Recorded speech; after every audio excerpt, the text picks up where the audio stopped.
Good evening, everyone. Welcome to the regular meeting of the Hillsborough Township Board of Education. In accordance with the State Sunshine Law of New Jersey, adequate notice of this meeting of the Hillsborough Township Board of Education was provided on September 10th, 2020 to the Hillsborough Beacon and the Courier News. May I have a roll call, please, Mr. Mahmood? Here. Here. Here. Here. Here. Here. Here. Here. Here. Thank you. Can we all rise for the Pledge of Allegiance, please?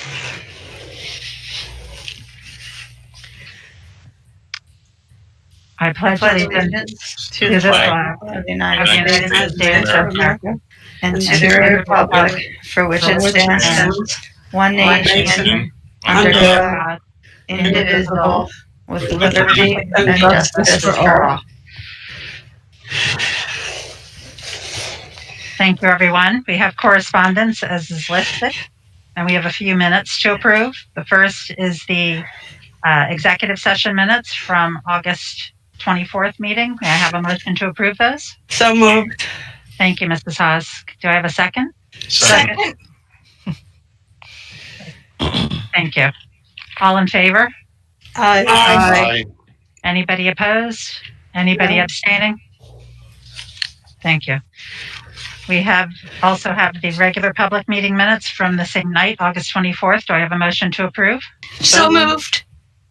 Thank you, Dr. Harris. Do I have a second? Second. Thank you, Ms. Maroon. All in favor? Aye. Anybody opposed? Any abstaining? Seeing none? Thank you. We would like to move up 2 items. The first is item 11.3, which is the motion to approve appointment of Assistant Superintendent. Yes, please. I'm asking the board to I'm making a motion for the board to approve the appointment of the Assistant Superintendent for Curriculum Instruction, and that would be Dr. Feltry. Do I have a motion to approve the superintendent's recommendation to appoint Dr. Feltry as Assistant Superintendent for Curriculum and Instruction? So moved. Second. Thank you, Mr. Pulsifer and Mrs. Haas. May I have a roll call, please, Mr. Mahmood? Yes. Yes. I must abstain for ethical reasons. Yes. Yes. Yes. Mrs. Thatch? No. Mr. Trujillo? Yes. And Dr. Sasson?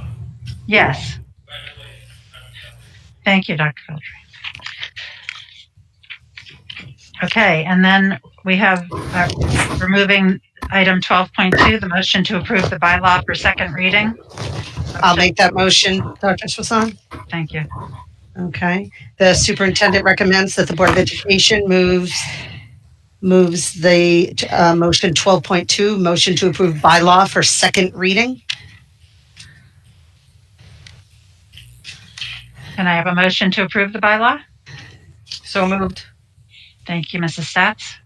Do I have a second? Second. Thank you, Dr. Harris. Is there any discussion? Mrs. Trujillo. So I am again opposed to this bylaw. I don't think it's necessary.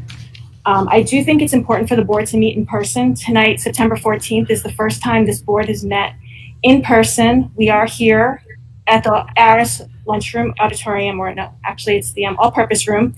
We're all here in person. We're 6 feet apart. We're wearing masks. I don't think that this policy is needed. I mean, I don't see that it does anything in addition to what the law states, the pamphlet law 2020 chapter 11 that was approved on March 20th. I don't think it's necessary. We're asking teachers to teach in person, to present medical documentation if they cannot teach in person, and this policy allows board members the exception, which I don't understand. There's no reason required. It's just that if a board member does not feel they are able to participate. And so I think that approving this bylaw is just hypocritical for us as a board of education that's supposed to represent the community. And so I encourage that my fellow board members vote no. Mrs. Maroon? So I'm gonna have to agree with this bylaw only because as a teacher and having been closely around it, what if somebody gets quarantined and somebody comes in contact? Maybe I don't have the virus, but I came in contact with somebody and I'm required to self-quarantine and I have to stay home for 14 days and a board meeting falls in there. I don't think it's fair that I can't attend. I should be able to attend virtually, even if I, test negative. But if I'm self-quarantining, like I have to do by law, I feel like I would want to participate. So I will be voting yes. Thank you, Mrs. Maroon. Dr. Harris? I also agree with Mrs. Maroon that if you're quarantined and you don't have any symptoms, you certainly don't want to come and spread anything in the building. So for that reason, I will also be voting yes. Thank you, Dr. Harris. Mr. Gillette, did I see your hand? Yeah, thank you. So I expressed my opposition to this at the first reading. I appreciate the intent of the bylaw and also appreciate some of the new provisions added, the sunset clause. But I do think that, and I do recognize this is a different time, and the COVID-19 presents special issues and problems. But this is something basic that boards like ours must meet in person. I don't think there's ever been a time when we've allowed somebody to meet virtually when we're all meeting in person. I think what Mrs. Trujillo said about teachers being required to provide medical documentation or have some other type of review before they can get an exemption. I would think that the same should be true of board members. If you need an exemption during this during this crisis, then I think you should provide the same. Also, I don't think that a provision which has a good intent of trying to make things better during this crisis should end up making things actually better in another sense than they were before. I mean, I think passing this bylaw provides a benefit to some board members that they didn't have before the crisis. Board members are traveling on business or what have you, or other things. I think it disenfranchises people that might have run for the board this year or in previous years, but didn't because they knew they couldn't make it to board meetings. I don't think the idea that you might miss 3 meetings in a row is a consideration because recent case law shows us that even committee meetings that happen in between board meetings count as meetings. And we've always allowed board members to phone in during committee meetings. So you can miss a board meeting and phone in next week at a committee meeting and you start back at 0 again of your 3 missed meetings. I just don't see how this bylaw fits in with the spirit of what we're trying to do here. So I'll be voting no. Thank you. Thank you, Mr. Gillette. Mr. Pulsifer? Yes, thank you. I think there's a couple issues here, and I understand some of the objections, but I think one of the first things, going back to something you said, Mr. Gillette, about board members on vacation, it specifically states in the first line, recognize a board member may be unable to attend an in-person board meeting during a period of emergency. So I don't think vacationing should be happening at that point, and certainly I don't see that ended up giving somebody an added benefit because this is specifically about a period of emergency. With respect to teachers, we discussed this in the HR committee and also in the DRC, that if a teacher is quarantined, we don't expect them to be at work. We expect them to do work, but not be in the building. It's the same thing here. If somebody's quarantined, we would want them to participate, but we wouldn't require them to be in the building to do so. So it isn't an advantage over the situation that a teacher would have. Thank you, Mr. Pulsifer. Mrs. Stats? I'm a little conflicted about this. I think, I'm not sure, but I guess staff would be required to show documentation. I don't think we're requiring board members to show documentation to prove it is for medical reasons or quarantine or whatever. But to be honest with you, I am comfortable with trusting my fellow board members that they would not abuse this. And if they don't come to a meeting, it would be because for serious medical, for medical reasons, for quarantining or something like that. Thank you, Mrs. Stats. I agree. This is, we're overusing the word unprecedented, but these are unprecedented times. This is not a provision that we would normally have for board members. But besides quarantining, if somebody gets up one day and feels a little sick, I don't want you to come to this meeting. I don't want you to endanger the lives of our staff or of our custodians who have to clean up after us. We're spread out across the whole of the Otten Road School cafetorium. Mrs. Stats. And to follow up on that, something like with some of those symptoms, you probably wouldn't be able to get documentation or a doctor's note that to address some of those sometimes innocuous sort of minor symptoms. However, as we all know, some of those so-called minor symptoms end up being leading to the COVID. So going along with what I've said and piggybacking on what you said, and again, it is a matter of trust, at least for the board members, that they would abide by the spirit of and the written intent of this bylaw. Right. Mr. Oliver.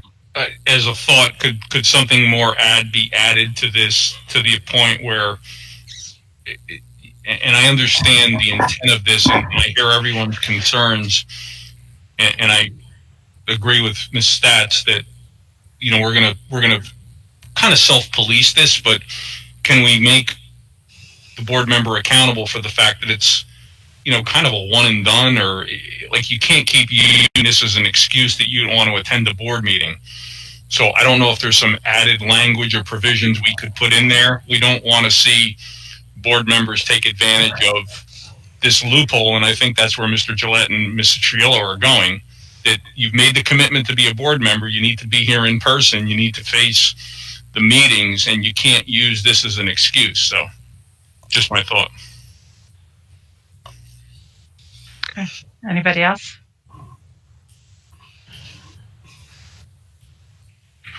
Okay. Mr. Gillette. I just wanted to get Vic in on this real quick. Does this pass this bylaw? Does this set any precedent for any other type of accommodation for board? What if we had a board member that just can't leave the house? Could they run for the board and win and never leave the house? I mean, what are we starting anything here? Has that accommodation ever been made for a school board member?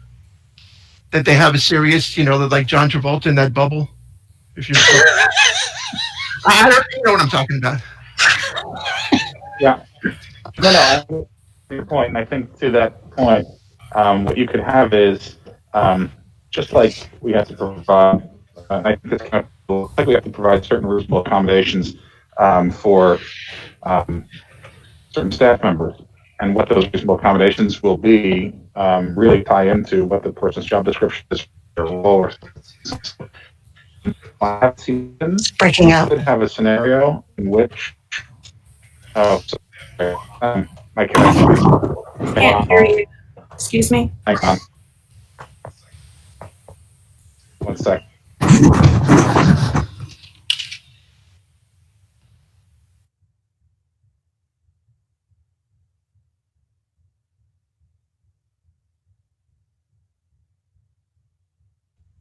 All right, can you hear me now? Okay, so I don't know if, well, I'll figure out my own thing going on, but in terms of that situation, what you could have happen is we might have to make a reasonable accommodation for someone who has a disability. So we could have a scenario in which a board member would be permitted to participate from home. I'm pretty sure the state board allows members of its and the School Ethics Commission, I think, as well, both of whom are subject to the Open Public Meetings Act, do allow for participation in some remote fashion. So that may happen from time to time.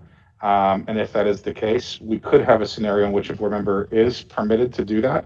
But I don't think this would be precedent setting. So for example, prior to passing this bylaw, if we had a board member who had a serious disability who might be required to not come to the board meeting but could otherwise participate in some fashion remotely, we may have had to provide that accommodation anyway. It's pretty uncommon, but it could happen. I got one more. So let's bring it back to now. How does this bylaw, would it have any effect on executive sessions? I know we have had a few executive sessions where we've all been virtual, which is already it's somewhat problematic because it's tough to ensure the confidentiality with that. How does our bylaw as written affect executive session? It does permit it, but what I would say, and I don't know if off the top of my head if it says this in this iteration of the bylaw, but when it comes to executive session, my personal preference for that to ensure that we are complying is to make sure that people, if they're going to participate remotely, need to be participating in a fashion where no one else can hear them. So it would be optimal, obviously, if they're wearing headphones.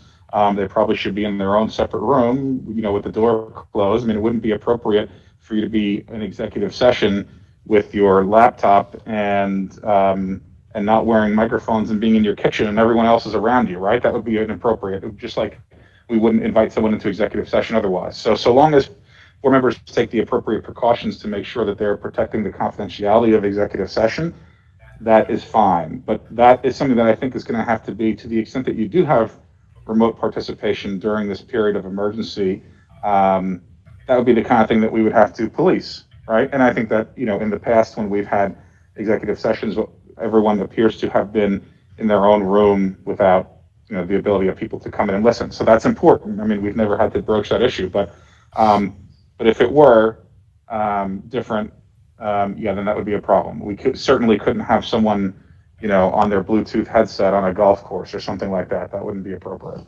So, but if people are literally confined to their homes for a health or medical reason, or because they're quarantining, because they may have symptoms, but haven't gotten tested yet, or they're waiting for the results of the test, that would be an appropriate use. And I think that's what this is designed to do, and really limit it to that.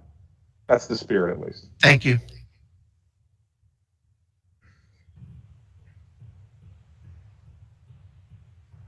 Oh, sorry, Mrs. Trujillo.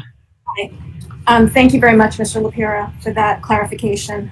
In thinking about what all of my fellow board members have said, I'm even more adamant that this bylaw is not necessary and should not be enacted.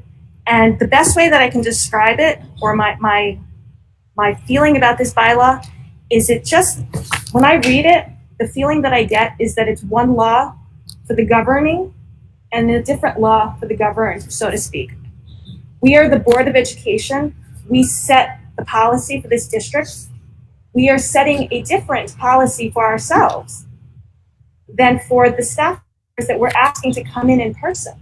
I feel like this is not, I think that we should, so what I've heard from my fellow board members is that board members should be allowed to participate virtually if they're not feeling well because they could have coronavirus. That sounds fair, except for the fact that they could just miss that one meeting. It would just be one meeting, maybe two meetings. I don't understand why board members who might have symptoms, why they just can't stay home. It's not like you're gonna get kicked off the board because you missed 3 consecutive meetings. Mr. Gillette said that committee meetings count. So it feels like the reason we want this bylaw is so that once it's in place, board members could stay home and call in. I can't, it's very hard for me to see the rationale for this bylaw. So let me just respond to Stats. I actually unequivocally disagree with you, Mrs. Trujillo. As Mr. Pulsifer said, we are offering the option for our teachers to teach from home if, in fact, they are symptomatic. In fact, we are telling them every morning to fill out a COVID symptom sheet and not come in if they meet the criteria. Likewise, if they are quarantining, or if they have someone in the house who is quarantining that impacts them, we are asking them not to come in. This is the exact same thing. It is not differentiating between the governed and the governing. Mrs. Stats. Actually, my question was going to be about that. So if a staff member has any of those symptoms, they could stay at home without having to provide doctor's documentation, and also teach from home. Okay, thank you. Sorry, I was muted, but I'll answer so people can hear me at home. Yes, the answer to that question is yes. Okay, so seeing no other hands raised, I'll call the vote. May we have a roll call, please, Mr. Mahmood? No. Yes. Dr. Harris? Yes. Yes. Mr. Oliver? Yes. Mrs. Stats? Yes. Mr. Hia? No. And Dr. Sutton? Yes, Motion passes. thank you. Okay, then we move to the superintendent's report.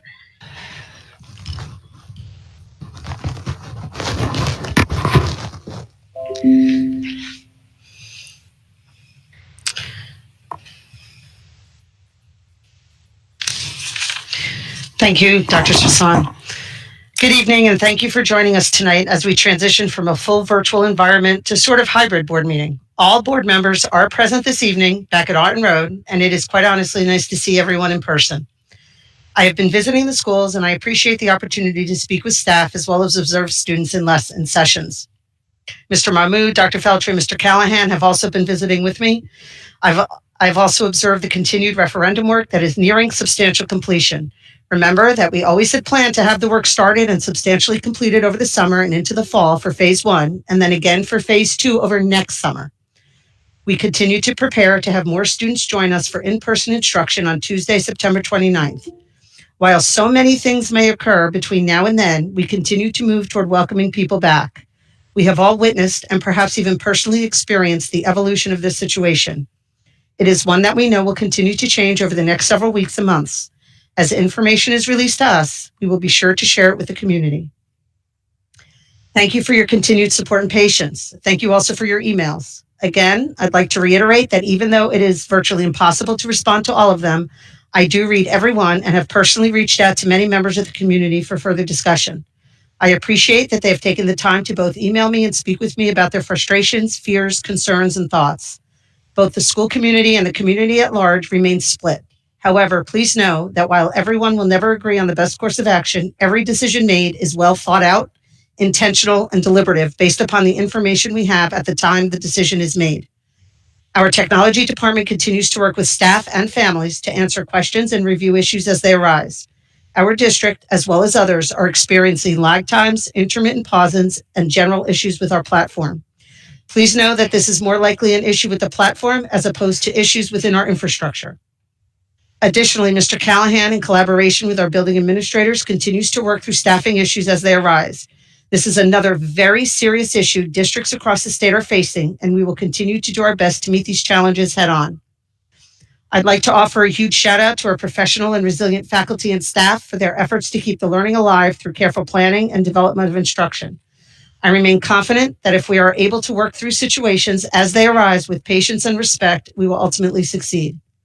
Finally, after an extensive search, please join me in congratulating Dr. Kim Feltry on her appointment tonight as the district's Assistant Superintendent for Curriculum Instruction.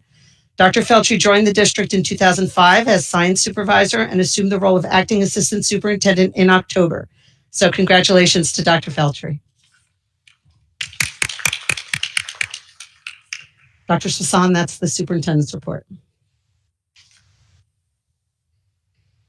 Thank you, Dr. Antunes. First, congratulations to Dr. Feltry on being approved to assume the role in a permanent way that she has been holding for several months. Thank you for your work in the acting role. The board has received letters from community members regarding some comments that were posted on social media. First, I want to reiterate that the Board of Ed does not do business on, nor do we respond to social media posts. But I do want to clarify a few things that were brought to my attention that had been posted to social media outlets. First, I am sure that many of the Board of Ed members and community members are aware that I spent a good amount of time, around 2 hours last meeting, reading and responding to public comment at our, even though our public comment period is not structured as a question and answer session. I did this in an effort to clarify misunderstandings and inaccuracies. However, a few of my comments were posted on social media without context and also shortened through the use of ellipses, also known as a ... One comment I made regarding needing people in our buildings was in direct response to another Board of Ed member's comment about testing our technology and bandwidth to be able to accommodate hundreds of concurrent Google Meets at the same time, something that we have not tried to previously do. This comment was made after 2.5 hours of other statements regarding our buildings meeting guidelines in the governor's rollback plan. And removing the context made it seem as though I was willing to sacrifice the safety of our staff. This is absolutely not the case. I won't go through the other inaccuracies, but I do want to caution people on knowing the content and refer folks to the yada, yada, yada Seinfeld episode. Context is important. I have also been informed of some comments that were made after an email went out by a principal stating that one school nurse was helping out another school. It's important to note that there is a statewide nursing shortage, as Mr. Callahan described last meeting. And because of that shortage, the district has covered some schools with contracted nurses. Of course, the contracted nurses can't communicate directly to our parents, so our district nurses have been assisting in that regard. However, rest assured that the district is committed to doing everything possible to have a nurse at each school when there are students present. And as Mr. Callahan stated at the last Board of Ed meeting, we are actively recruiting nurses to fill our open positions, as well as substitute nurses. If anyone listening is interested in applying, please refer to the openings on the HR page of the district website. The district is also accepting applications for other positions, including substitute teachers as well. As I close, I will again remind everyone that any questions or concerns should be addressed by email to the Board of Ed for clarification at boe@hdps.us. Okay. Next, we will move to policies and regulations requiring annual review.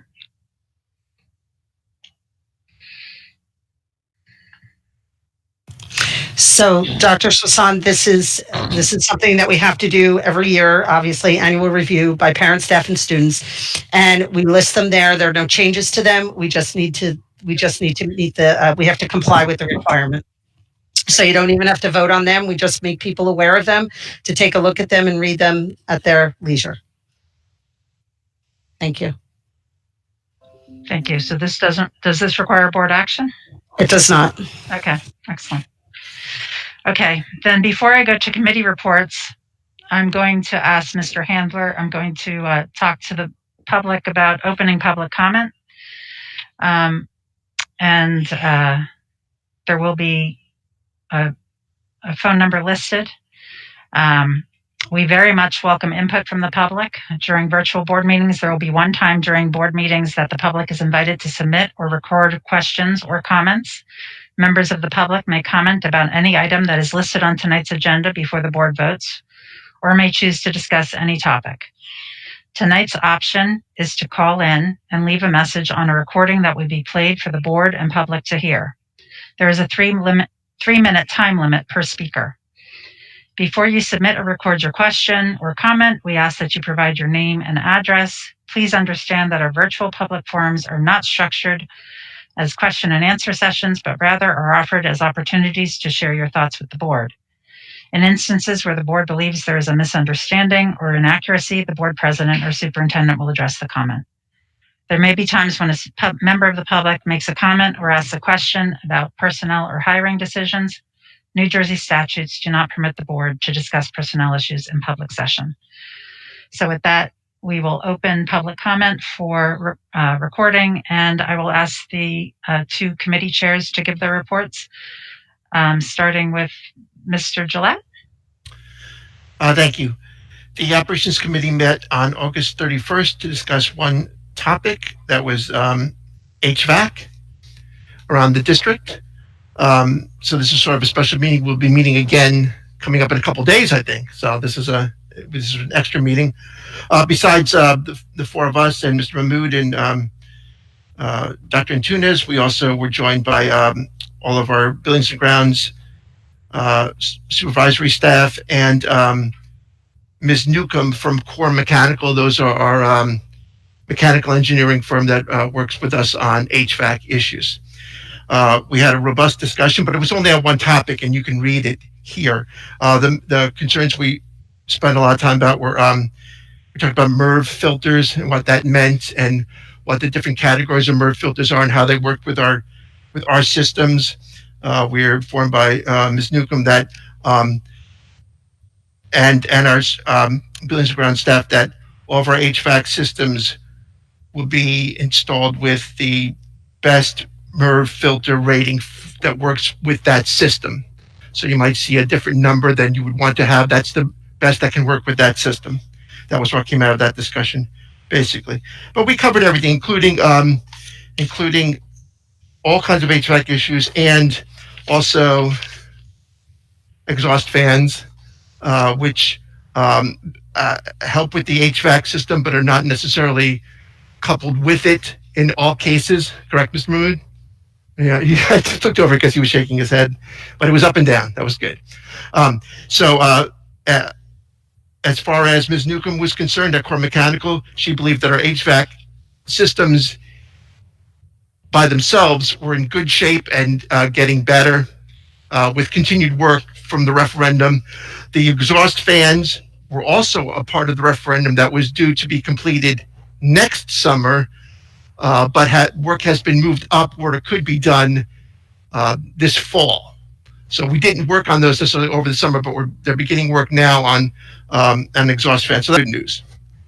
We also had some discussion about, since we had buildings and grounds supervisors with us, we had some discussion about PPE and the schools. And I think, did we discuss hand sanitizer, things like that also? I think we just covered like almost everything in there in that discussion. And I think that was about it. You can read it. It's very long. It's like all these single sentences like that. But it was a good meeting. Thank you. That's all I have for. Thank you, Mr. Gillette. Mr. Pulsifer? Thank you, Dr. Swasan. On Thursday, September 9th, the Human Resources Committee met. We have been having an extended discussion over the last several meetings as it applies to annual contract language for coaches and coaching in the environment that the pandemic creates.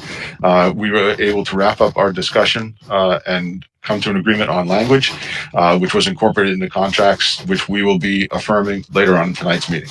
And that was the only issue we discussed at the meeting. Thank you. Thank you. Are there any questions from board members? Seeing none.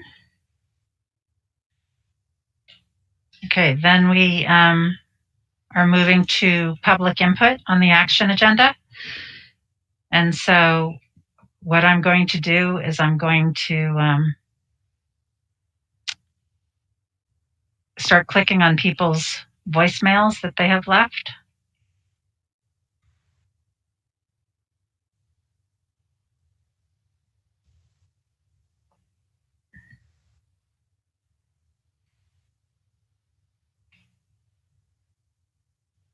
Okay.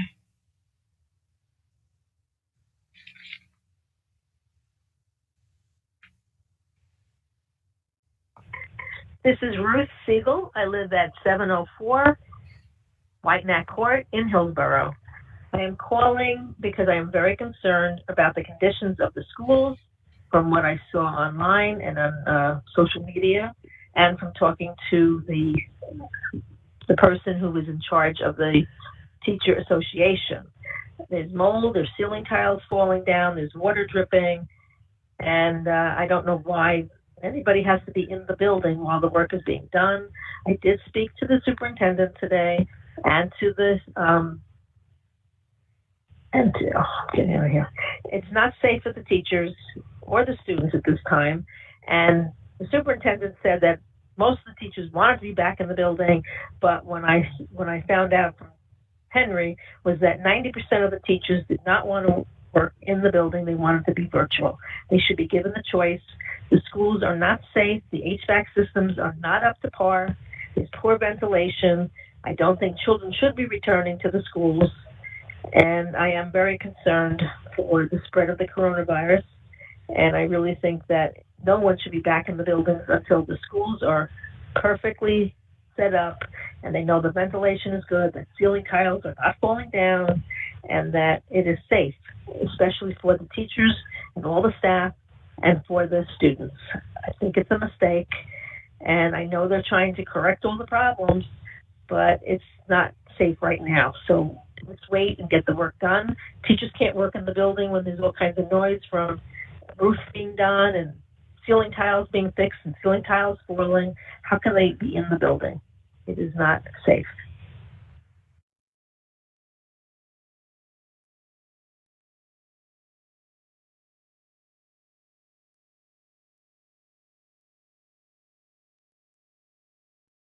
Henry Goodhue, Hillsborough Education Association, 16 Laurel Drive. Good evening, members of the board. I would like to first and foremost thank those board members who voiced concern about the rank hypocrisy involved in the bylaw amendment that was passed this evening. It is even more concerning that this vote was moved before public comment. The fact remains that the district is not making the same accommodation for staff and has repeatedly stated that allowing a staff member to work from home, even for the opening 3 weeks when no students are in the building or under their care, imposes an undue hardship upon the district and is in fact unreasonable. I ask you to revisit this bylaw and take actions that hold you to the same standard as staff. Moving from that, throughout the past few weeks, Dr. Antunes and Dr. Sassant have repeatedly asserted that our buildings are, quote, safe as per minimum standards set forth by the NJDOE. Recently, we had incidents of mold, rainwater in hallways creating slip and fall hazards, ductwork collapsing through the ceiling at HMS, and even today, emergency lights detaching from the ceiling due to roofing construction at the high school and dropping large battery packs into the halls while students and staff were present. With all of that in mind, I ask you, Dr. Sassant, do you still feel that our buildings are safe for staff and student occupancy? Thank you.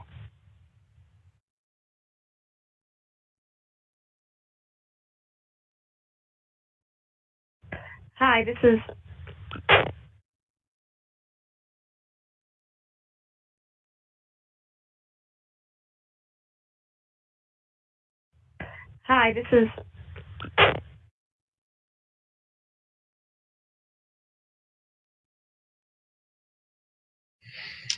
I think that other caller got cut off.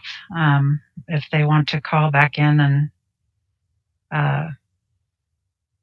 and leave another message, we'd be happy to play it.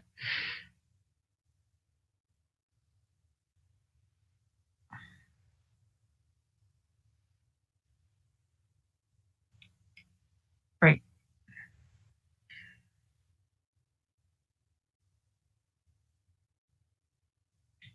I don't have any additional voicemails right now. Oh, okay.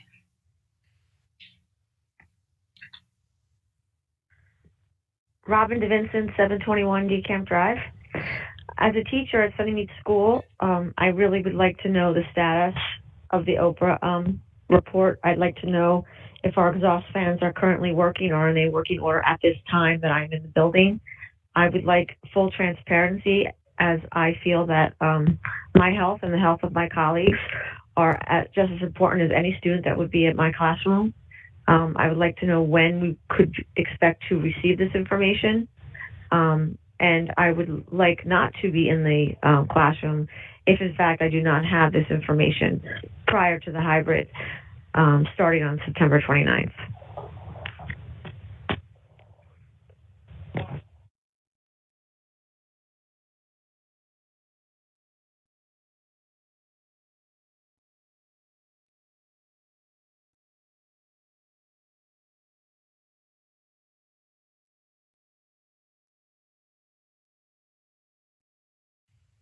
Those are the only emails that we've received thus far with messages.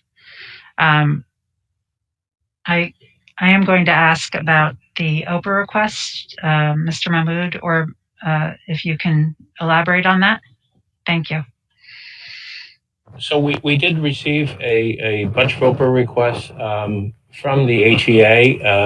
We have been working with our attorney to get all the Oprah requests responded to. We are not past any of the deadlines that we are required to fulfill, so we plan on responding to all the Oprah requests in the time that we have to respond to them, which we will be able to provide all the answers. And in some cases, we're able to provide actual copies of emails and various things that were asked for. So, in summary, we are responding to them. We are within the timeline, and we will continue to respond to them. And I should also note that in some cases, if something is requested but there are no documents that are responsive, like we don't maintain a document that has information that's requested, then there's not an obligation to do so. But we are looking at, and I know that Mr. Mahmood and I have been coordinating about trying to find out what, if any, specific documents that would answer that request. So yes, we have responded to a number, and if there are some that are still that still need to be addressed, those will be addressed.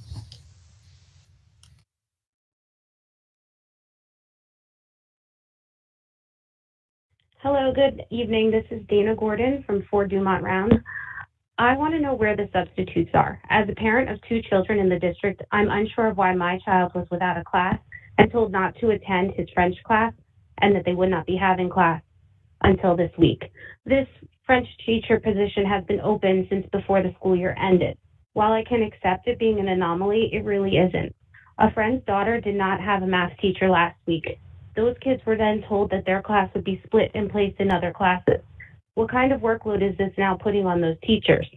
Yesterday, another friend was advised that their child's math teacher was on leave and there would be no one to run the class, and like my son, was told not to go to class. How is this happening? Don't we have supervisors and administrators? And why can't the supervisors or administrators step in and handle these classes? Where are the substitutes? I see that you're finally increasing subpay to equivalent to neighboring districts. However, that seems a little reactive and does not give my child or the other children back their class time that they didn't get with teachers. Have subs been trained as well? Because according to the New Jersey Road to Return on page 58, which is on the district website, it clearly states that our plan should have included planning for substitutes. And that also includes developing contingency staffing plans in case of a sudden long-term absence or vacancy, developing roles and responsibilities for substitute teachers in both virtual and hybrid settings, designating substitutes to a single school building to avoid too much movement between schools, identifying areas where additional staff may be necessary, school nurses, counselors, school psychologists, and on page 13 it mentions that the substitute should also receive proper training. And when is that going to occur? And is that going to cause a delay in getting subs to cover positions? It also mentions on page 82 that this training is, quote, imperative. We clearly don't have substitutes if our children are being told not to go to class. How can you have a school open without substitutes? Thank you.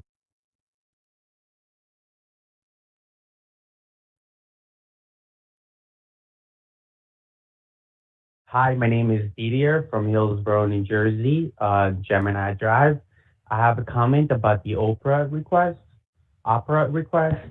Governor Murphy, a couple months ago, signed an executive order to slow down the releases of those requests because of coronavirus. Therefore, the timeline to submit paperwork is a lot longer than regular. Now, time is not on our side, on the community side, when it comes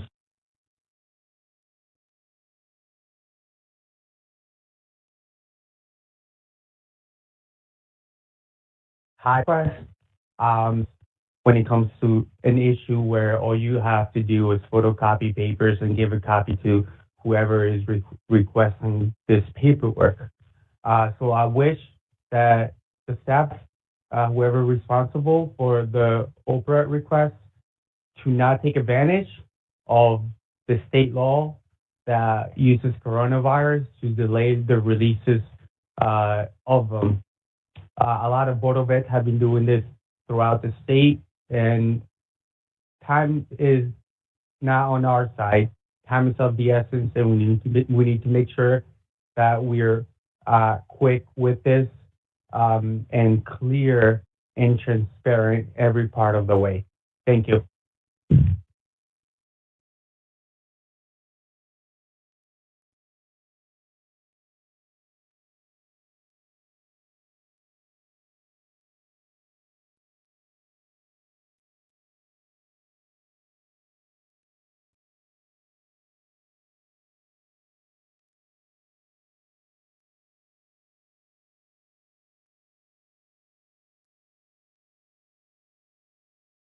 Yes, my name is Sherry Waskowitz at 7 Voorhees Circle.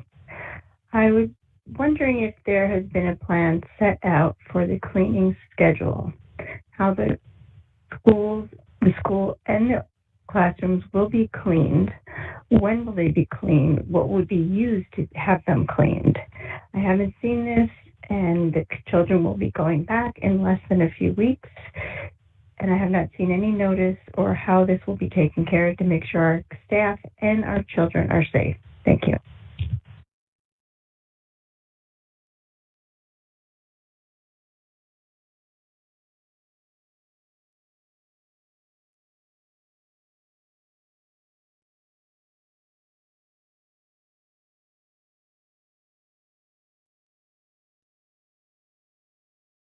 Danny Only, Roycebrook Road. Hello, Board of Education. Last school year, in order to pass the second referendum for building improvements, you preached transparency. You came to our building at Hillsborough Elementary, and we listened to the speech about why we should pass the referendum. At this point, I feel there is no transparency with regards to the conditions of the building. As a parent at Hillsborough Elementary School, I'm embarrassed by the state of our building. As I went for book pickup, the potholes in the parking lot were many. I have heard about the leaks in the many classrooms and how classrooms were flooded. Yes, I know we will sell this building. Here we are in this unprecedented time, and because we are going to sell this building, we are not prepared. And I fear for our teachers and our students' safety. Thank you.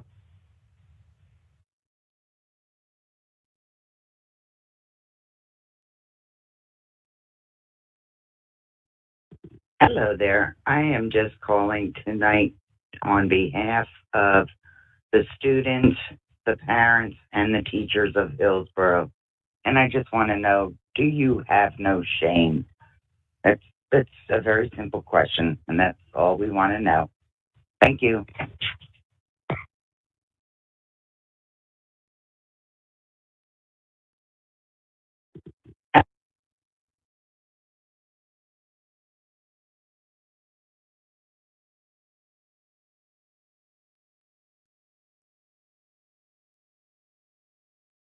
Okay. I don't have any other messages at this time, so I'm closing public comment. Mrs. Trujillo, did you have something? I was going to ask for some clarifications, but I'm happy to have you. No, it's for board comments. So you can close public and then. Sure, absolutely.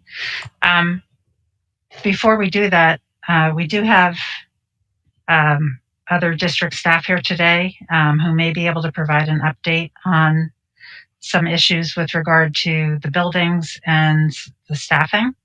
So I'll maybe turn to Mr. Callahan first with regard to some of the staffing issues that we're facing. Certainly, Dr. Sasson. Can you hear me? You can.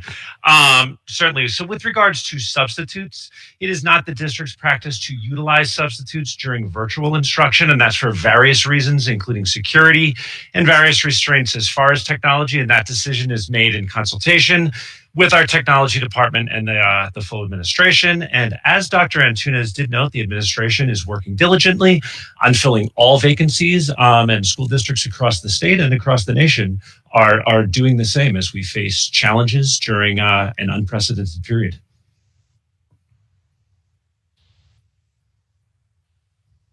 Thank you.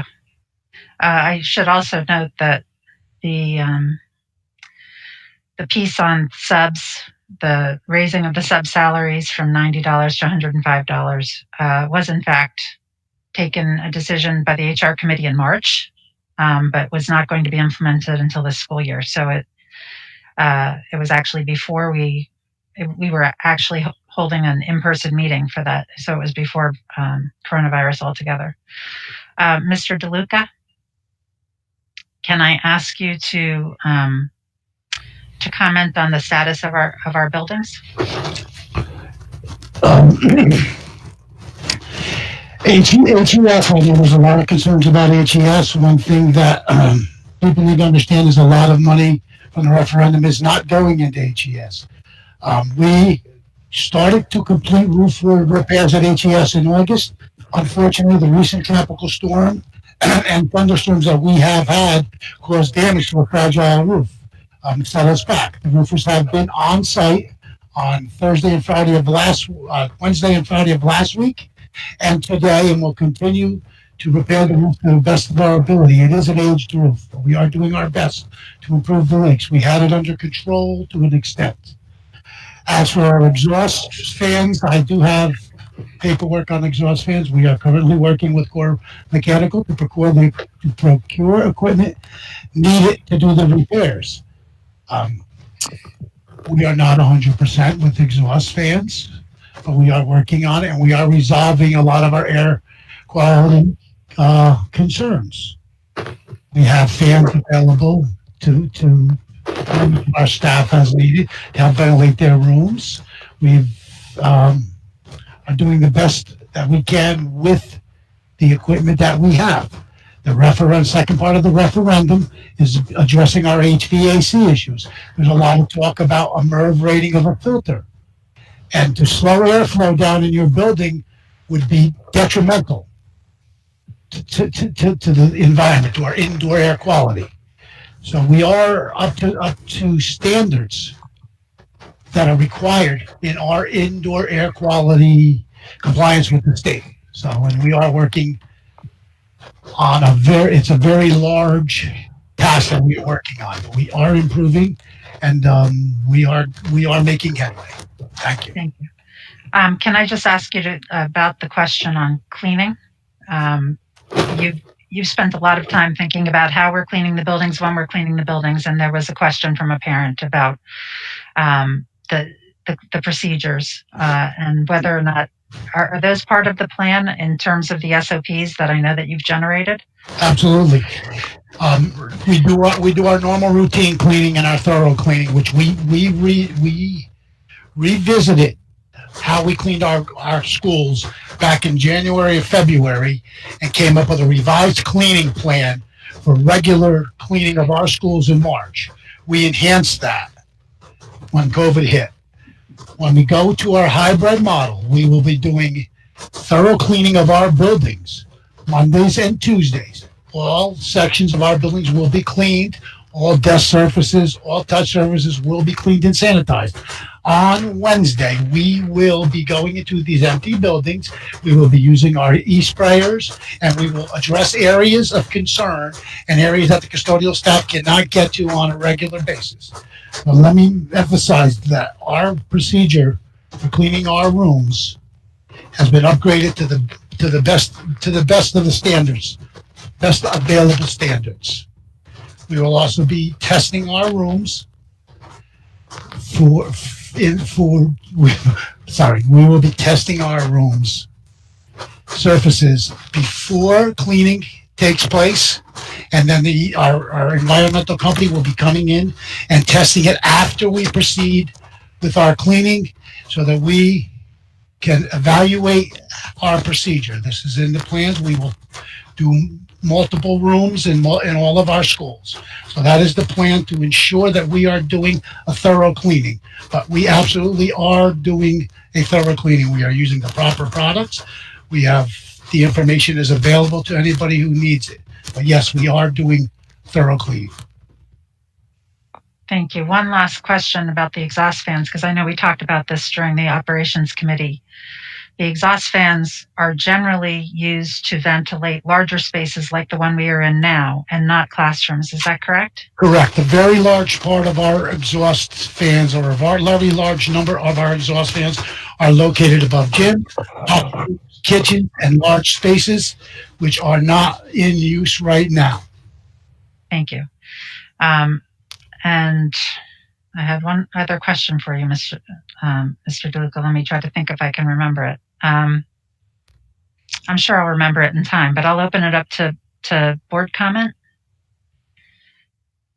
Mrs. Trujillo. So one of the thing that struck me was Mr. Goodhue's public comment about the bylaw being taken before public comment.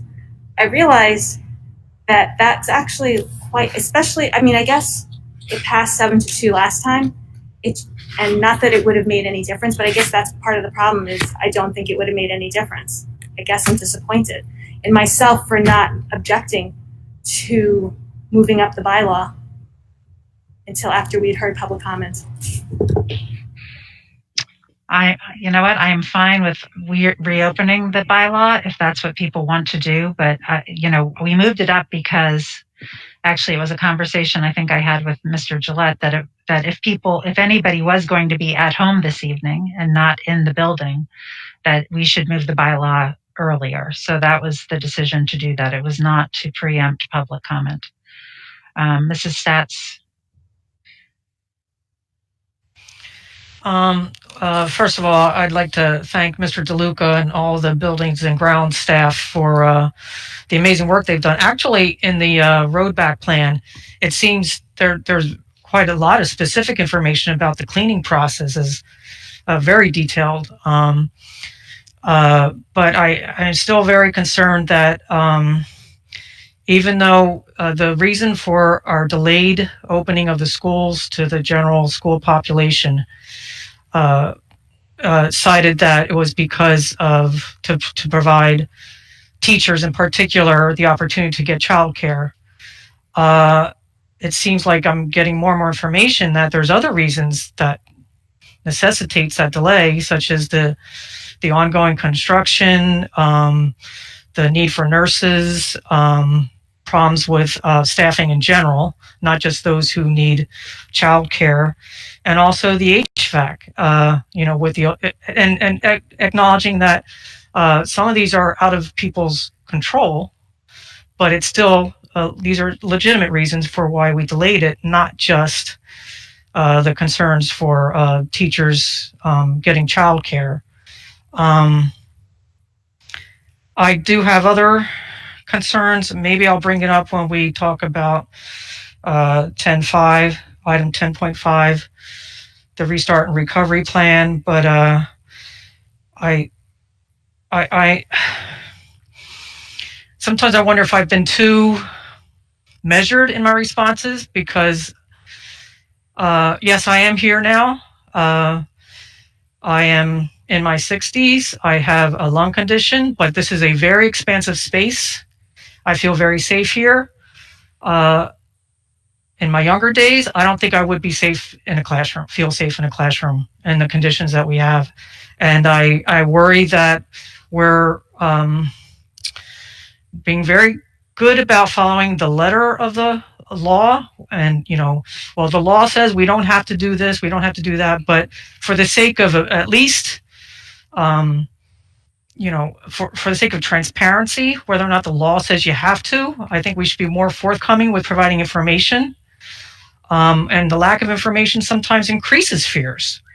We are, I would be very supportive of any board member staying home for especially medical reasons.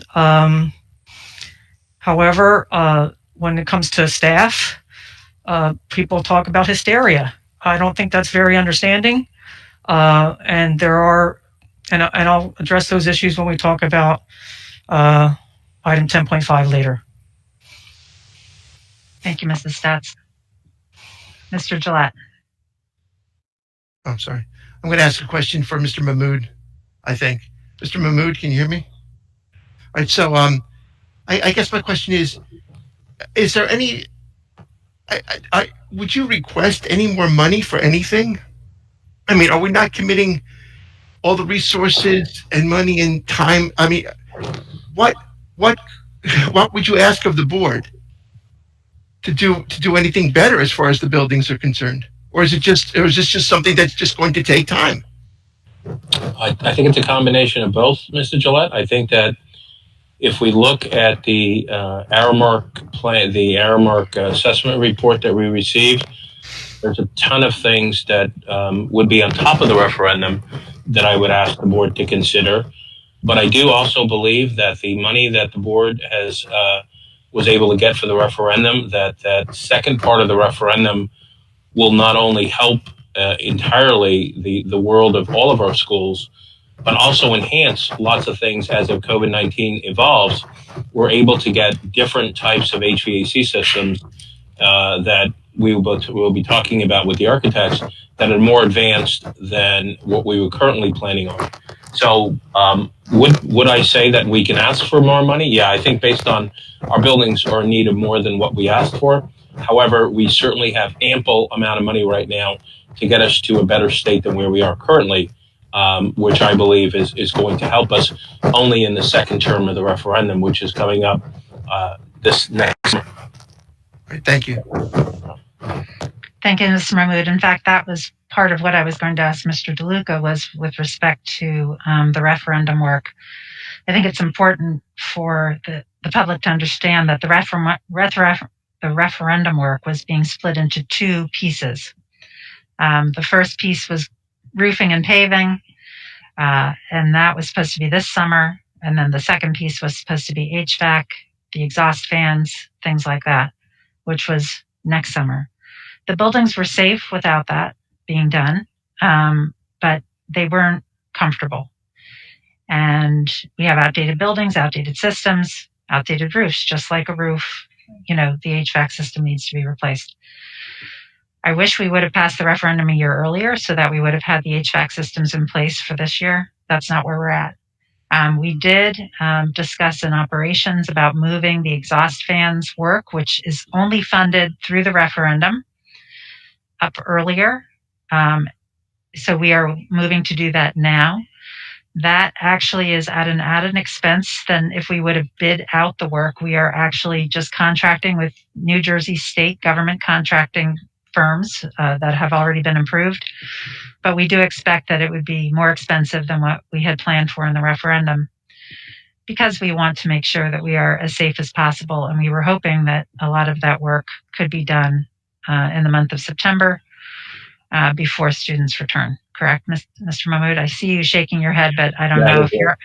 No, that is absolutely correct, Dr. Swan. You're right. We made the effort to bring it forward and to do as much as we can on HVAC and contracting out for these exhaust fans.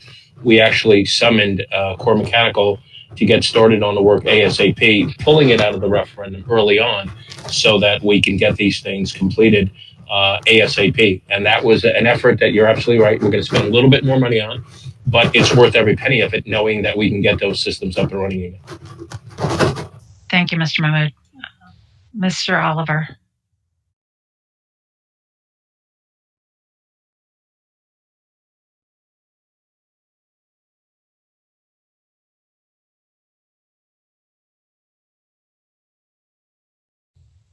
Can you hear me now? So Mr. DeLuca and Mr. Gillette bring up MER filters. I never knew what a MER filter was before this, but the key point is that we're using the best rated MER filter for the system we have. Because if you take a MER filter that filters too much, it completely destroys what you want to do. But we're hearing comments from the public that are saying the best possible MER filter or a MER filter rated. We're relying on environmental engineers, air quality engineers, to make those determinations. And I'm confident that we have the right people in those positions to make that determination. But when we hear things from the public that say, do we have any shame? There's 9 people around this room that are elected board members who were at a meeting till 1 a.m. last time. We take this very seriously. We have children in this school. We want it to be safe. When I hear someone make a comment that 90% of the teachers feel that it's not safe to go back in the building, our poll showed it was about 50-50. I don't know where these polls are coming, but I'm seeing continued information come through social media and through our BOE emails to the tune of 400-500 a day. And the same repeated emails from people in California, Wyoming, all across the country. If you're not a part of the solution, you're part of the problem. It's very easy to criticize, but we need to work together to get through a pandemic that none of us will ever see in our lifetime. And I've never once heard from any public comment yet, what is it doing to the quality of the education of our children? They're the ones suffering through this. I fully understand that there are teachers with medical reasons, medical exemptions, and we will make every accommodation. I'm sure staff will make every accommodation for that. Subs are a crisis all across the state, if not across the country. I've seen where districts are offering $250 a day for subs. We increased our sub pay pre-COVID. We knew it was a problem pre-COVID to get subs. It's even worse now. But again, the one key point that no one here is an expert on MERV filters. We hire people to be experts on MERV filters. The buildings are immaculate, but when you see pictures in the newspaper about mold and broken ceiling tiles, if anyone's done work around their home, whether it was a deck or a kitchen remodel, it's a nightmare. It's just a nightmare. There's delays that end up during the construction process. We're experiencing delays during the construction process, but we're working through them. But again, our children need to be back in the buildings. They need to be back in the buildings safely. They need to be back in the buildings learning. And I really just ask the public to just be a little bit patient and to think outside the box and understand that we're all in this together and we're working with solutions. We want to come up with solutions. We don't need to cast stones. We don't need to make arguments. If we had more money in the budget, we could do more things. We'd probably have to lose teachers. So where's the sacrifice? Where's the trade-off? Very hard decisions this board has to make when it comes to numbers. But I think the board in whole has done a tremendous job through unprecedented times. So I ask the public just to be a little patient. Mrs. Stats. As far as I guess you're talking about the district survey that was 50-50 as far as the staff. I don't think that necessarily reflects the truth of that survey, because the choices were, can you come back if you have a doctor's documentation for, serious medical reasons. So that doesn't necessarily mean that they felt safe coming back. Like I said, if I were my younger self, when I was healthy, I still would not have felt safe coming back here. So I don't know if that necessarily reflects assuming that the 50-50 results means it was 50% felt safe coming back. And even that's pretty low.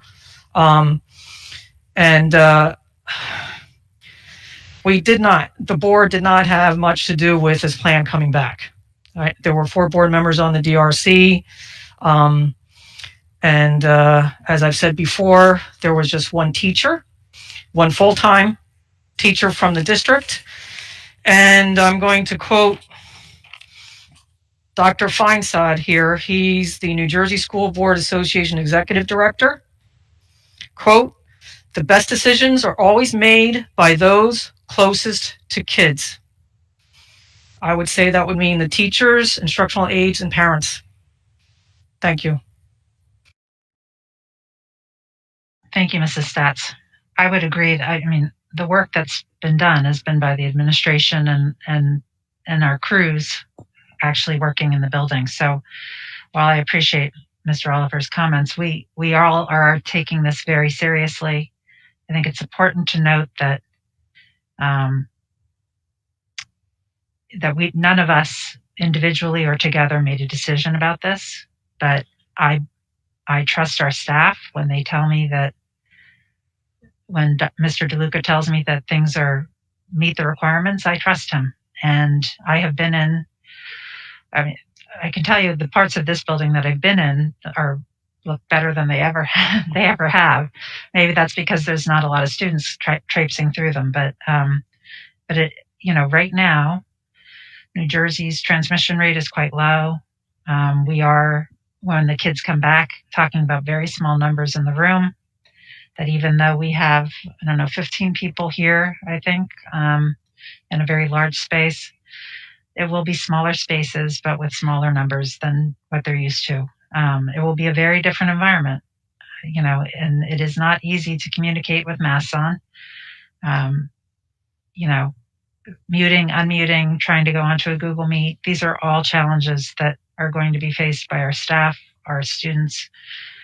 It is going to be quite a different experience. That being said, the task that was at hand, that was put to the DRC by the governor, was get people back to school if you could do so safely. I still contend that we can do that. Now, we did expect that all of our construction would be done before September 1st. There were delays. Thankfully, and I note, Mrs. Stats, that you said that we could have delayed for any number of reasons, not at the time that we made the decision, but certainly closer to the start of school, there may have been other decisions. With regard to the mold, that was found in one room at the middle school, that's being remediated.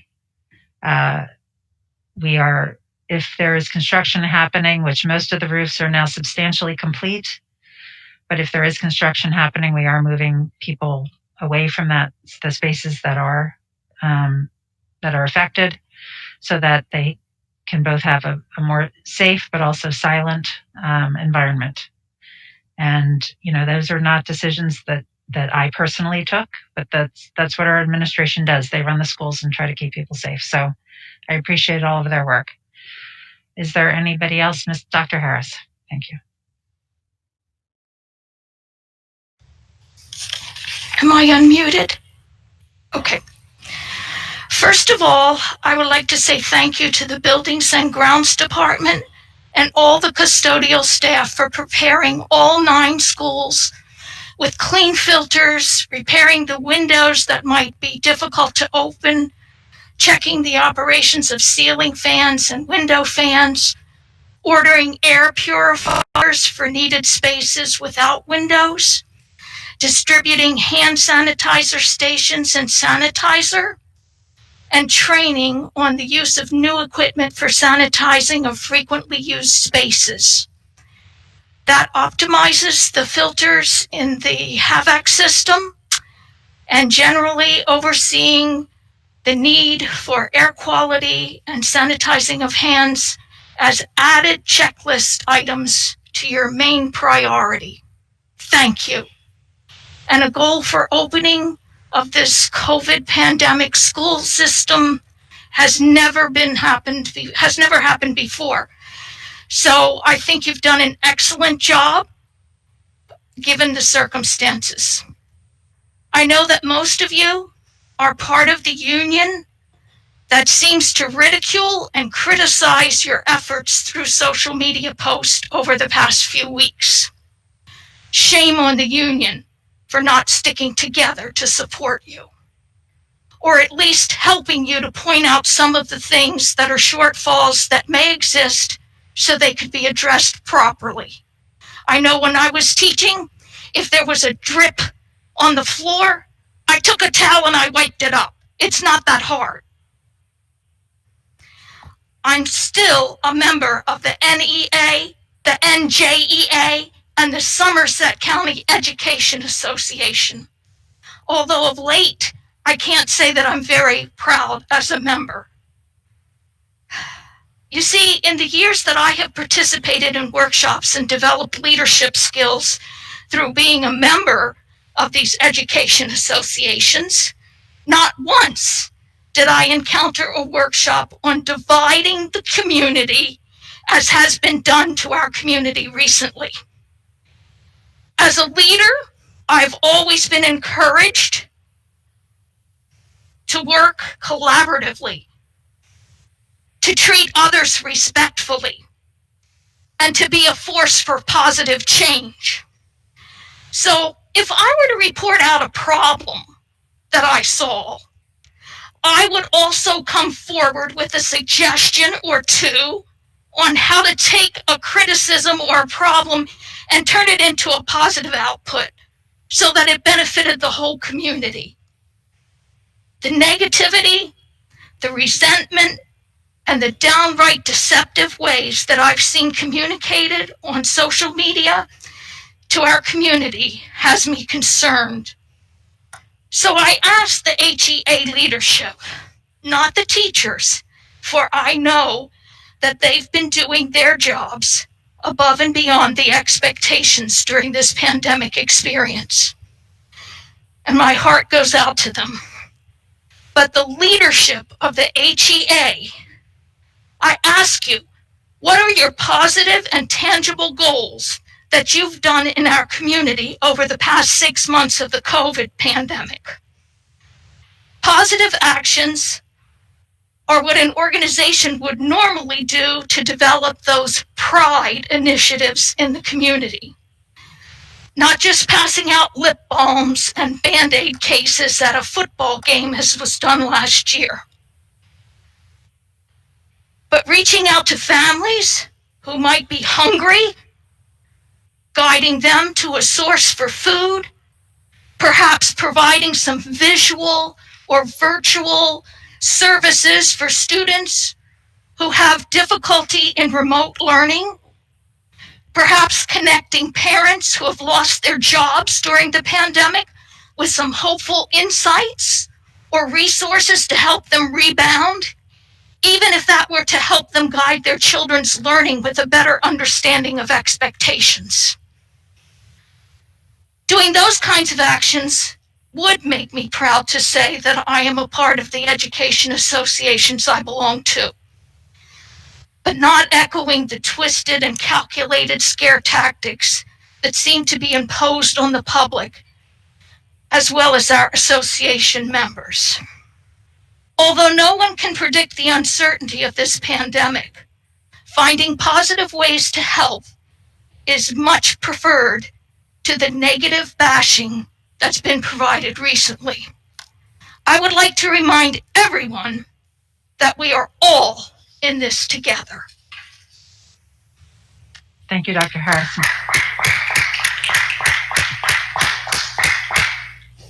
Mrs. Stats, then Mrs. Murrin.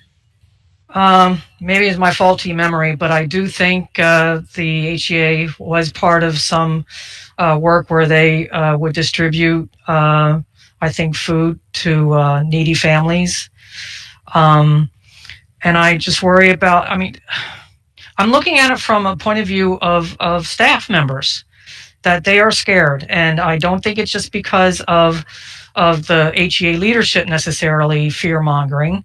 I do have some problems with some of the messaging they've been doing and twisting of words, but even ignoring all that, without reading all that, I do worry about the safety of our staff and students, and to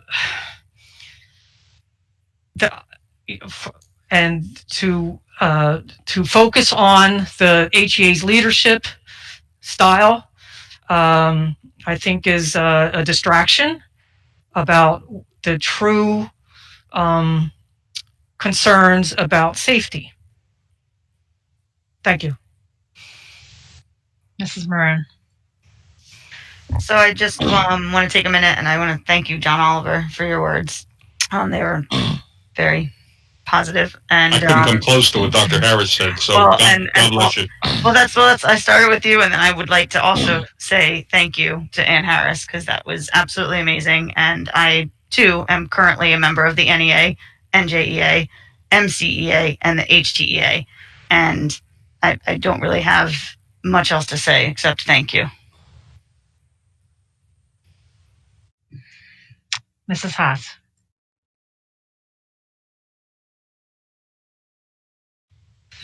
Okay. I've been sort of quiet tonight, but there are a couple of things I'd like to say.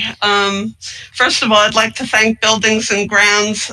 this room is amazing. All of the provisions that have been made here. I mean, the floor has a shine on it that glares in my glasses, and it's making it hard for me to see. But thank you very much. And I'd like to thank the administration for working as hard as they can on a situation where we simply don't know what we don't know. It is very hard to operate under those circumstances. Tomorrow there could be an outbreak in Hillsborough based on the fact that restaurants are opening, and the impact's going to be on the schools. We're going to have to close if there's a spike for any other reason other than schools opening, because we don't know what we don't know. And we're going to have to turn on a dime like we did last March, and we're going to have to do the best we can. And I really don't think it's helpful for anybody to be criticizing anybody in this atmosphere. And frankly, I wasn't going to come to this meeting, but ultimately it came down to a question of whether or not we trust our colleagues and whether or not we trust the people that we employed to run this school system to do the right things by us and the right things for all of our staff. And ultimately my decision was to come. My other comment is about children, since they are the ultimate beneficiaries of our work. Kids are dying to come back to school. There's like no question in my mind. I don't think we surveyed them, but we surveyed the parents, we surveyed the teachers. Kids are resilient. However, they take their cues from what they see the adults doing. And I think we have to be very, very careful about the messages that we're sending to our children by all of these kinds of comments that were very well referred to by several of my colleagues. I really think people need to be grateful. They need to be positive. They need to have a positive outlook on the future. And they need to make sure that their kids are not getting into unnecessary worry because of false messages that are being promoted. And I really think it's not that hard. And I really think we all have to do what we hope for our kids and be positive and be helpful to them at this very difficult time. You know, we're all expressing our fears and we have the ability and the outlet to do it. Many of our kids don't have that outlet. And I really think it's important for us to respect the children and make sure that we provide the best possible atmosphere for them, as well as our charge, which is to provide the best possible education for them. And I think we need to focus on those issues and not what people are saying on Facebook. That's it for me. Thank you, Mrs. Haas. Any other board comment? One thing about your comments, Mrs. Haas, was relates to something that Mrs. Trujillo brought to my attention, which was that there is a move by from several school boards to pass resolutions regarding the school-based youth services program funding cuts. And so we will bring that up for discussion as part of our operations agenda. I sent a copy of the proposed resolution to everybody today. Thank you, Mrs. Trujillo, for bringing that to our attention. Hillsborough does receive some school-based youth services program funding. And for those at home who don't know what that is specifically geared towards mental health counseling, employment counseling, substance abuse education, prevention, preventive health awareness, and primary medical linkages and learning support. So I think it's really important for us to send a message to the governor that it would be a shame to cut the funds as he has suggested doing.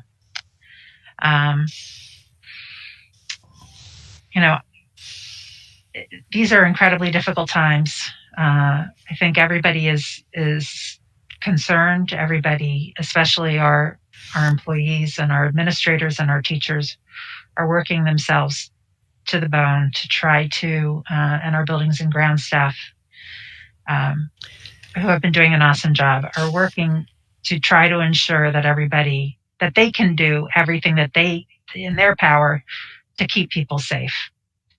That, as Mrs. Haas pointed out, can be torpedoed by a bad decision that is taken outside of our schools. And we, around the country, I'm looking at things that are happening in other schools, outbreaks that are not coming from inside the school. They're coming from outside the school, and then it affects the learning opportunities. It affects, closing schools, quarantining, and ultimately the lives of the staff and the students that attend the schools. So, this has affected everybody in different ways. All of us, I know many people on the board have people who they have lost to COVID or who have suffered COVID, pretty extreme symptoms. I myself are among those. My work developing vaccines has been highly affected, and we're all really stressed out. I take Dr. Harris's point that we should all be looking to work together to try to ensure, to the extent possible by each of our individual abilities, to ensure a safe environment, and one that we could show our kids as an example of how a community can come together.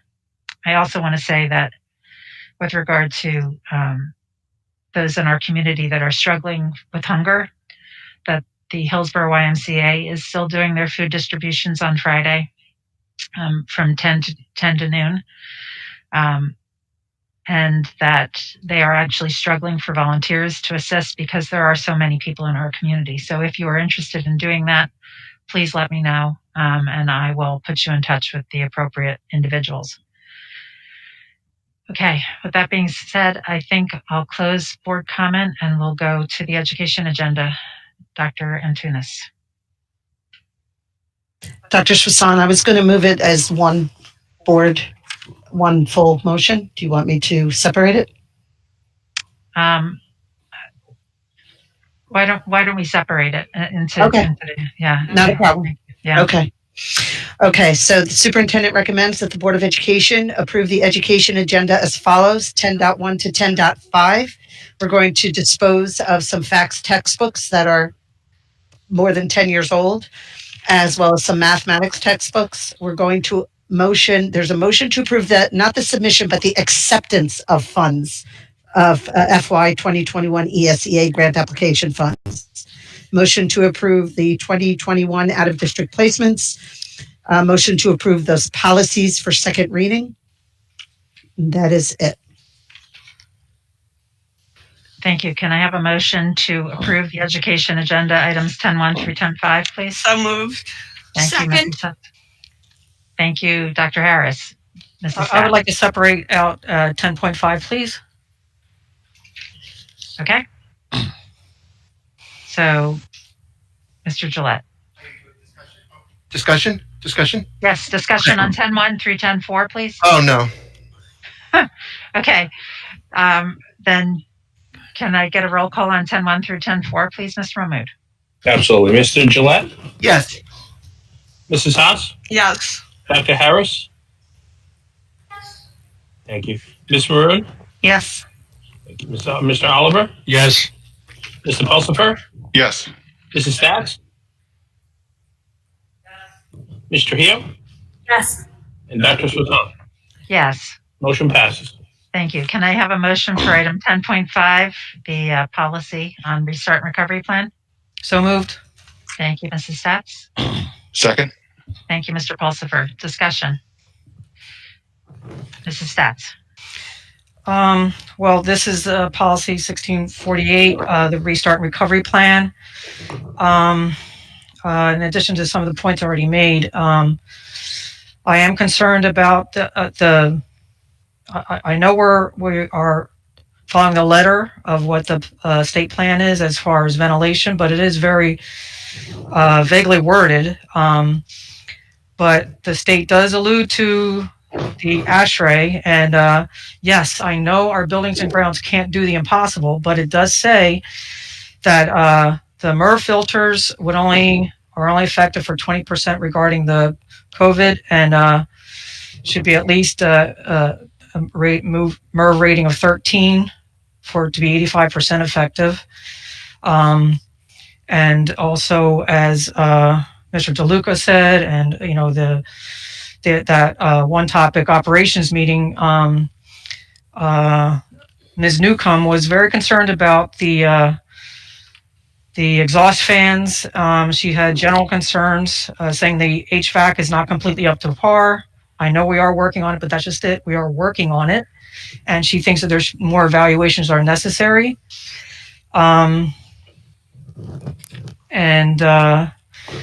also think that we at the very least, since we do not have our children at the middle school in Aris in single cohorts, we should, like the high school, we should at least eliminate homeroom to reduce the number of cohorts and travel in the hallways. Like I said before, I'm very comfortable meeting here in these conditions. If I were in the classroom, I would have, I'd probably try to get one of those N95 masks, as well as a face shield. And that's what Dr. Manenbaum recommended. He did say that aerosolization is less common, but is still possible. And that's what would be the need for those filters. Again, I acknowledge that's not possible. All the more reason why we should be postponing having in-school instruction. And the remote learning is not the same as it was in the spring. It's definitely improved. It is, that we are encountering some, early problems, but that's going to be the same problem when we do hybrid anyway. It's pretty much, we're going to have kids in the schools, but everybody, like we're doing here, doing everything through their laptops, their Chromebooks. But I'm confident that we'll improve through the, ironing out the tech problems, especially for the sake of safety. And I do think that children will be getting a great education in spite of whatever technology issues might come up if we do it totally virtual, with the goal to address the safety concerns, especially with regard to ventilation. Thank you. Thank you, Mrs. Stats. Mr. Gillette. Thank you. I think some of us were looking for some good news, so I'm going to try to throw some good news in related to the restart plan. I think it was reported today. Let me go backwards a little bit. New Jersey now, the state has divided New Jersey into 6 regions. Going forward in this sort of a state restart, and Hillsborough Township is in the west central region. It's Somerset, Hunterdon, and Mercer counties basically. And it was reported today, I believe, that that the west central region has the lowest rates of everything. The other 5 were all in the moderate. We were the only one that was low. Lowest infection rates, lowest transmission rate. All the key numbers were good for us, and that's really good. That goes to I think what Dr. Swasan said earlier about the transmission rates, but not just New Jersey, but in our region specifically. The second thing I wanted to talk about was when we developed the restart plan at the district restart committee. The plan was developed for 50% of our students to be in school on any given day, 50% of our school population.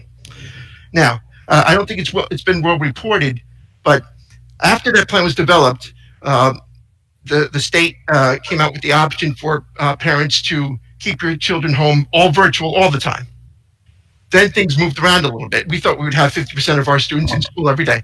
So we gave parents that option. Now, but like I said, it's not well reported that just at our elementary schools, only 41% of the students are going to be in school at all, starting September 29th. The other 59% are going to be all virtual all the time. So you say, okay, that means on any given day, there'll be about 20.5% of students at any given school, because we're still dividing in the red and gold cohorts. But that's assuming that every elementary school had 41%. That's not even the case. There's some elementary schools that had as low as 35% in school. That means on any given day, there's 17.5% of that school's population in school.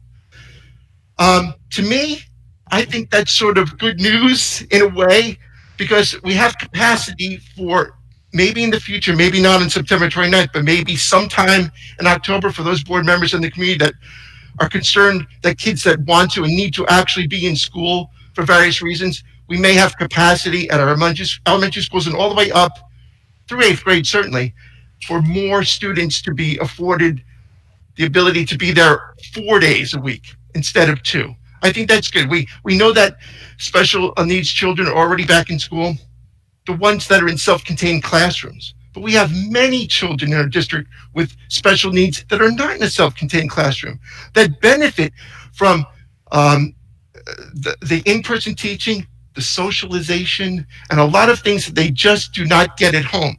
And those parents that I hear from, in sort of in that group, they really want their children to be in school. They'll be in school too. They want them to be in 4 or even more. I think we have that possibility of doing that. Of course, we're going to take some weeks. We're going to see how things go. We're going to see if there's new infections or whatever there is. But I'm very hopeful, and I wanted to be optimistic and say something optimistic at this point. So thank you. Thank you, Mr. Gillette. Mr. Pulsifer. One thing that we wrestled with in the DRC, and even we've talked about in some of our meetings, is how many kids will be in and what the situations are. And I think there's an interesting statistic that you just put out there, Mr. Gillette, about one school is at 35. But what that means is if the average is 41, some school is much higher than 41. And this is the problem with the DRC that the DRC faced, is that you can't pick individual situations, because you have to make a plan that works for every school for the whole district. And I think this is really one of the problem areas. And that's an exact example of what we struggled with. How do you make a plan when the numbers are going to be all over the place? How do you say this is our plan for elementary school when one elementary school has very low attendance in person, some other elementary school has a very high? We're not going to move students to different schools. We're not going to assign all these different teachers because we want the continuity of education. How do you address all these vagaries of attendance and the changes in infection rates, all stuff? How do you put a plan together when these numbers are constantly changing and aren't even applicable school to school, but we have to make a plan across all schools? So I think this is really the thing we've struggled with. I think as a committee, there was a lot of work and a lot of introspection about how to do this. One point I do want to make, and I've seen this in social media and other places, how the quote, the board did this, or the board unilaterally did such and such. The board did not take any actions. There were 4 members there as required by the governor, but there was not a quorum. The board did not make decisions. And in fact, the first actual formal decision we will make as a board regarding this is this vote on this policy, because up to this point, there has not been a formal board action on any of this. So the public needs to understand that while the board has to oversee this, and we need to approve this policy tonight, the board has not taken any actions up to this point. And so to say that the board has done this, that, or the other, whether it's good or bad, we didn't do, because this is the first committed vote, formal action that this board will have taken on this subject. Thank you.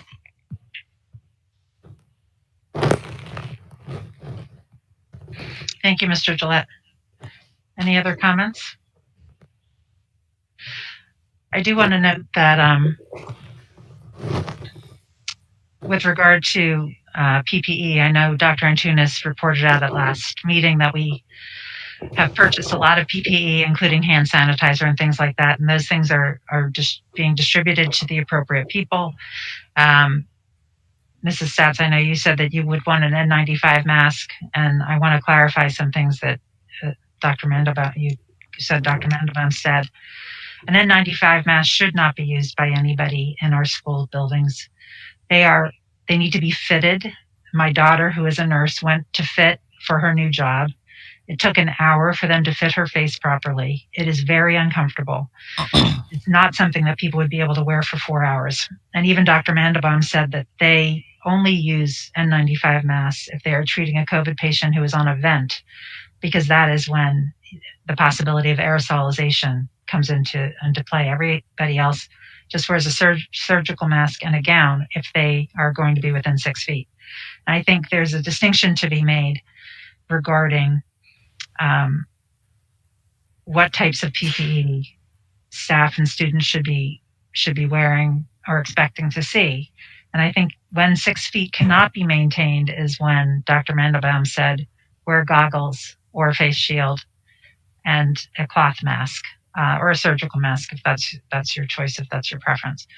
And that gown should be worn for staff or nurses who are treating patients who have any sort of secretions, whether they're sick or whether they are just emitting secretions because of whatever conditions they have. So I do want to make that point very clear. Okay, so seeing that, Mrs. Stats. Just about the aerosolization, there are many articles, scientific articles about the aerosolization besides what happens in a hospital. So that's still a concern. I would even want to have a physical barrier. Just when I was a teacher and I was in 200s of the high school, there was no air conditioning. I provided my own fans. I paid for and provided my own fans. I had 4, one in each corner, pointed at the students. So I would even go to the point, I'd probably try to find some sort of physical barrier for myself and for the sake of my students. I would even pay for it. But back to the class sizes, I'm wondering, this is coming from Facebook, some of the class sizes with the hybrid, they range from 1 to 15. And have we looked at the possibility of those that are at 15 being moved to a bigger space? Granted, maybe that would follow the law, but for the sake of people feeling safer, at least having that feeling, and I think that's worth addressing, maybe moving them to the auditorium or whatever would be applicable. I wonder if that has been considered. I think it has been considered, and I didn't see the number up to 15. I saw Mr. Fenster's post about his numbers being somewhere between 5 and 9, I believe, in any given day. I think it was Ms. Fitzgerald, okay. but I don't know what the numbers are for these seem to be the like grades 5 through 12 that I saw. I didn't really see any numbers from elementary school teachers, so I don't know what. I think elementary school classes are significantly lower because so many parents opt for virtual. But that is, in fact, I've discussed it with Dr. Antunes and the DRC discussed it to some extent as well. Having the appropriate class size for the appropriate number of students in the room so that they can get 6 feet apart. And so, I think we have to trust our building administrators to do that work. And hopefully all of those conditions can be met. Mrs. Trujillo. So I have a question about what is the process for reconsidering the hybrid cohort, so that Mr. Gillette had commented that perhaps at some schools, elementary specifically, 41% across the board, 35% at some schools. I don't know what the upper range would be. What would be the process for us to reconsider, instead of doing 2 days for each, to go to 4 days or even 5 days? I'll ask Dr. Antunes to address that. So we've been talking about this sort of as a central office staff at this point, but what we're really focusing on at this moment is getting in on the 29th. Let's get in on the 29th and let's take a look to see where we are and then offer some options for the end of the first marking period so that a transition could hopefully take place at that time. But we're really focusing on getting in on the 29th first. Mr. Gillette.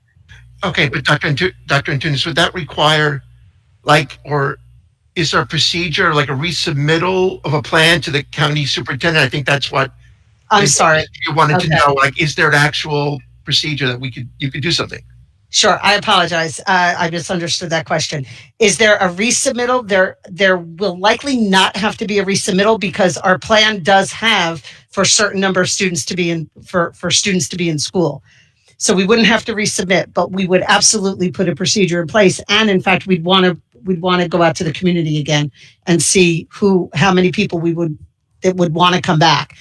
Which, if all goes well and the numbers stay low, I suspect we may have an increased number of people who want to come back to school. But I guess I was kind of hoping that for the people who chose in person for the first marking period, that with the numbers of families that selected in person, that there might even be an option in first marking period that they could say, you could go 4 days a week. It sounds like that's not something that's being considered. Mm-hmm. At this time, within the transition, I'm not sure that we would consider it, although I'm not saying no to that either. If it's going really well and pretty seamlessly, then that's something that we'll talk about for sure. We might have to reconfigure some stuff in order to make that happen, and it might not transportation and the cohorts and the teachers coming in, so that might be a little bit more expansive within a marking period than we want some lead time on that, especially for the transportation portion. Mr. Gillette. Yeah, but I not to disagree with you, but I think the transportation is already set, because the transportation is good for if we had 100% of students going. I mean, we did all the contracts and all the routes remained. Correct, Mr. Mahmood? You're to a certain muted. extent, Greg, to a certain extent, that is correct. But we also tried to bring families in. So there are some students that we brought in. So we really have to look at the configuration. So you know how we tried to bring in, the same names. We went through the alphabet. So we'd have to relook at that again. It'd be hard for me to make that commitment on a transportation side without really sitting with Lisa Bennett to make sure that we'd be able to do that. So we made some adjustments. I know what you're saying, that transportation would be full boat, but Lisa Bennett and transportation had to make some adjustments to address the hybrid. So if we were extending that, we then have to go back into transportation and look at the routes and look at the number of kids we have in order to properly distance the kids and keep them on the buses if we were going to do it the way we said we were going to do it. So maybe I'm not understanding, but the restart plan allowed for a full 50% of students to be in school on any given day. So we could certainly go up to that 50% on any given day, and the transportation would be good. Over that, I don't know, probably something else. I think Mr. Trio asked about the upper limits on like elementary school. I mentioned that 35%. I think the school that had the most in person for elementary, I think, was Woodford at 50%. So we're not over 50 and at the elementary school. High school is a different thing. I think we had 57% at the high school, and at the two middle schools, Orton Road and middle school, it was around 50%, something like that. That's how we got the 50% overall for the whole district. But I think there are things in place. One thing I didn't mention about having children there more than 2 days a week for the children that require the free and reduced lunch. I mean, on a Tuesday, I don't think I mentioned this before, on a Tuesday at noon, sending a child home with like 4 breakfasts and 4 lunches to carry home because they're not going to be there Wednesday, Thursday, and Friday, or 3 and 3, I should say. That's a lot. But it's not just the kids on free and reduced lunch. Some other children, we don't know what their situation is. They kind of like eat, maybe they buy lunch at school, and maybe they rely on that. And also for the aftercare is much better because we could have, if kids were there 4 or 5 days a week for the younger kids, we have Catholic Charities there prepared to give that aftercare every day. I'm just being aspirational. And I think that's what Mrs. Trio was also being aspirational. I know Dr. Intuit would be much easier just to wait till the end of the marking period. I get this feeling with some things that we do, and please don't take it as a criticism, but we kind of like wait, and then it passes, and then we never do it. We start thinking about it now. If you really wanted to bring back more students on November 13th or whatever it is, I kind of think that's only 2 months away. I kind of think you really have to start thinking about it even now. I know you're concerned about the opening, but once we get to the opening and that's all exciting, and we get into then it's October, and then then it's too late. Now you're talking about, well, maybe after Thanksgiving, maybe after Christmas, maybe after New Year's, and before you know it, we're at 17% of the kids going to Sunnymead on any given day, and it's a President's Day or whatever we call it now. So I would like to get started on some of those things now. That's just my recommendation. I know we don't run the school, so this is my recommendation for you. Thank you. Thank you, Mr. Gillette. Mrs. Trujillo. So I think as a follow-up question, it sounds like since the board never really created the plan, as Chris said, tonight's really the first time that the board will be voting on the plan, that this would all be administrative. Would this go through like a committee at all? Because I guess the previous one went through the DRC. Would this plan go through operations or education in order to kind of shape it? So this particular thing that you're voting on now is the policy. It is not the plan. It is the policy as a mandated policy as Strauss Esme put out with the minimum standards as required by the New Jersey Department of Education as outlined within the roadback plan. Okay, so this is, you're not approving or voting on the plan. You're simply voting on the policy. You're voting that we've got this, that the district is in compliance with what the governor asked us to do. Would a process or procedure or plan in place to bring more students back go through committee? Is that your question? I don't see why it can't go through committee. I don't know that it needs to be approved by the board. At this time, it doesn't need to be approved by the board in terms of the requirements from the Department of Ed. But I wouldn't want to put something forward that the board wasn't completely aware of. So Okay. that's absolutely something we would discuss. Okay, so I understand that we're voting on two separate things. So tonight's policy, see, I guess the question that I have is when we review the policy, the 1648, it includes as appendices, like basically cutting and pasting the district restart plan, right? Appendix, Right. all the appendices.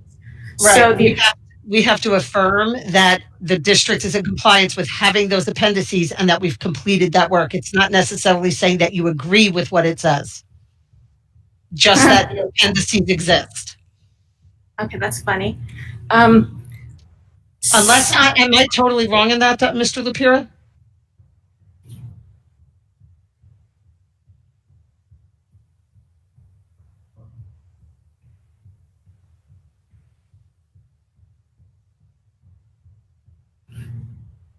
Technology. Sorry, I was looking at the policy and then I couldn't get back to the right tab. No, not that I'm aware of. To my knowledge, that is just the way that they have that set up. It's unusual. It's strange, but that's the request. I'm really confused. So we're voting on a policy to make sure that we covered all the things that were in the governor's roadback requirements.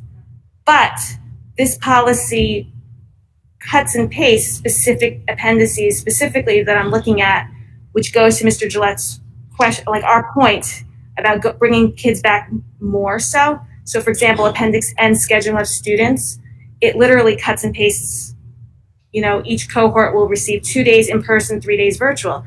So that if we wanted to bring kids back for 4 days, would this policy then need to be amended?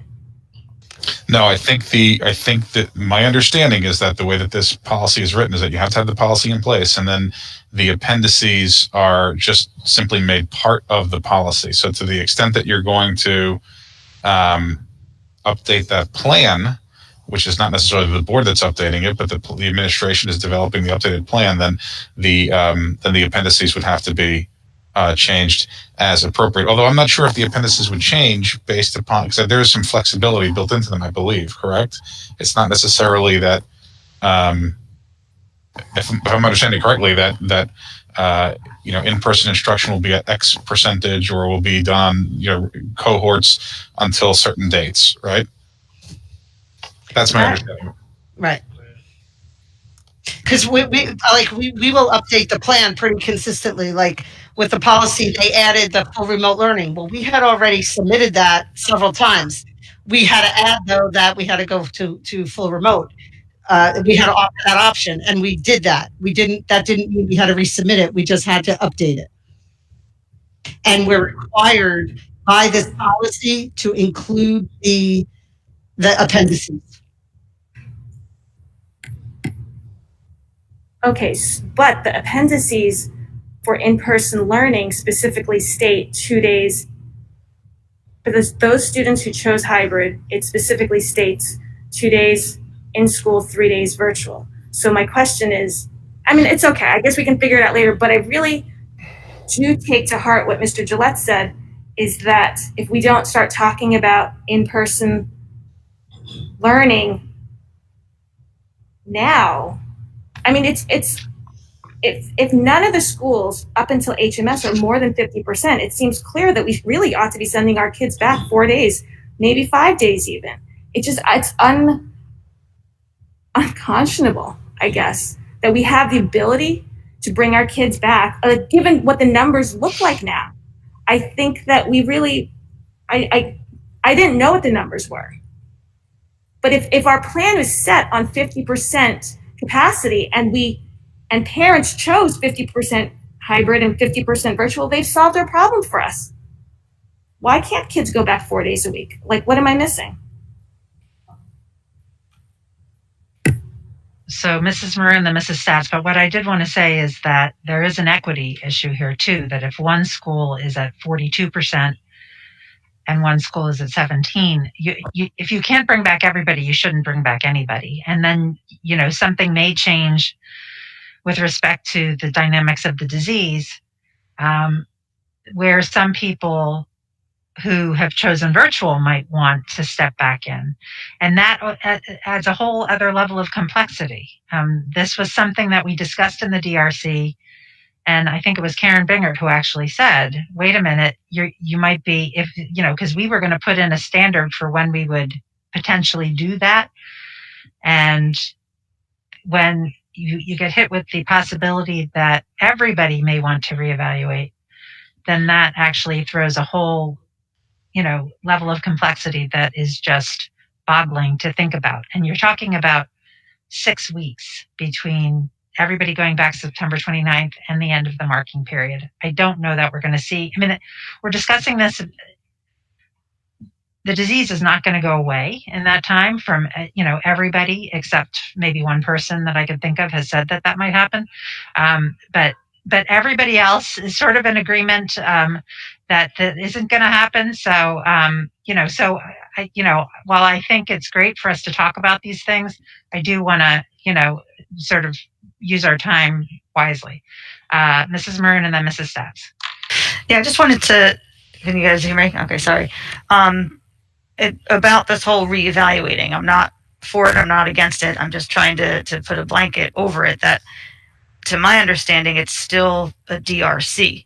So is it possible, if we're looking to reevaluate, to just add a DRC meeting between now and the end of the first marking period, just to get a discussion and see where things are at?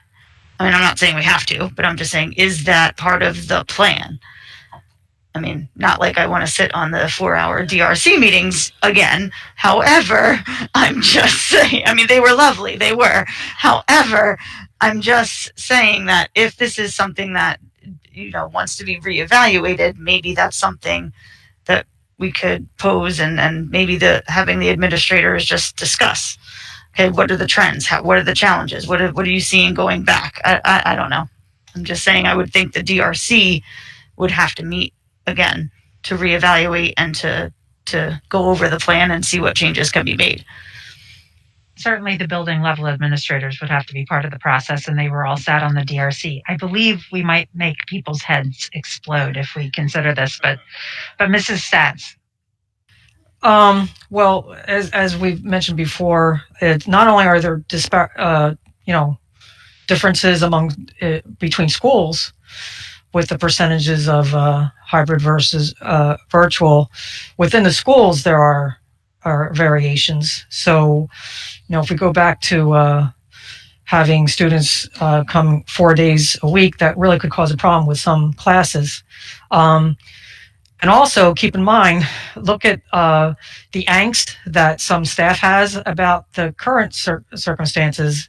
Imagine if we were to change that to going to 4 days for the students. So that's just something I wanted to point out. Yeah, I agree. Going from 4 to 6 students in a classroom to 12 to 15 it's a big jump. Did I see your hand waving at me, Mr. Pulsifer? Okay. I'd make sure I can reach out far enough. I mean, I think it's, we all want to get to a healthier place, and I think, we've talked about the social emotional aspect of this, and I think that's an important part of getting the students back into school. But I think one thing we have to be careful of when we try to advance the idea of, if we're below 50%, at what point could we let all those kids go 4 days? We have to be very careful that we don't put ourselves in a position where we're doing so well that people are more confident, and suddenly we're at 60% want to go back. But we can't do 50% max in a school if 60% want to go back and they're all in 4 days. So would we then take it away, what we had given those students? So they start 2 days a week and we say, okay, sure, you can have 4 days a week now. Oh, I'm sorry, you have to go back to 2 days. So we have to be very careful about not jumping to having those students in 4 days when there is the risk of them having that taken away. We don't want to keep constantly changing what the environment is. In my personal view, we should only make changes when we can knowingly make things better without reasonably having to pull back from that. We shouldn't improve and then take it away. So we don't want to go those steps unless we feel very confident that that's a safe move and we won't have to undo any moves that we make to try and improve the situation. So I think we have to be very careful when we play the game of numbers, because these numbers can change on a weekly basis or faster. And we have to be able to react to that. And we may box ourselves into a corner where we now have to take away something that we've given to students. Okay, so why don't we take a roll call then, Mr. Mahmood, please? Okay, we are ready. I will start with Mr. Gillette. Yes. Mrs. Haas? Yes. Mrs. Maroon? Yes. Mr. Oliver? Yes. Mr. Pulsifer? Yes. Mrs. Stats? No. Mr. Trujillo? Yes. And Dr. Sahan? Yeah. Oh, Motion sorry, passed. Dr. Harris. Hold on, Dr. Harris. Yeah, you didn't call my name, but I vote yes. It's an anomaly. Thank you so much. That's definitely an anomaly. Motion passed. The superintendent recommends that the Board of Education approve the human resources agenda as follows: 11.1 to 11.14, with the exception of 11.3 because that's already been approved. So a motion to approve the resolution to increase the per diem rate of pay for substitute teachers. Motion to approve the policy for second reading. Motion to approve retirements and resignations. I'd like to thank Michelle Kozlowski for 15 years of service at Hillsborough Middle School as an instructional assistant, and Elizabeth McFarland as our teacher of the deaf with us for 11 years, for a total of 26 years. I'd like to approve a motion to put a motion forward to approve revised leaves of absences and revised contracts, motion to rescind an employment contract, and to approve contract changes as listed. Motion to approve a transfer, change in assignment, as well as leaves of absences. Motion to approve reappointments and to affirm appointments as listed. Motion to affirm fall coaches and approve appointments as listed below. Motion to approve an administrator internship and 6th and 7th period coverages. Also a motion to approve summer work hours for 2020 and group changes, and motion to approve pre-approve extra coverage. That's it. Thank you. Do I have a motion to accept all of those items? So moved. Thank you, Dr. Harris. Second. Thank you, Mr. Pulsifer, Mrs. Maroon, whoever you heard louder, Iman. I'm going to go with Mrs. Maroon. Okay. Any discussion? Seeing none, may I have a roll call, please, Mr. Mahmood? Surely. Mr. Gillette? Yes. Mrs. House? Dr. Harris? Yes. Thank you. Mrs. Maroon? Yes. Thank you. Mr. Oliver? You threw me because you went out of order. Yes.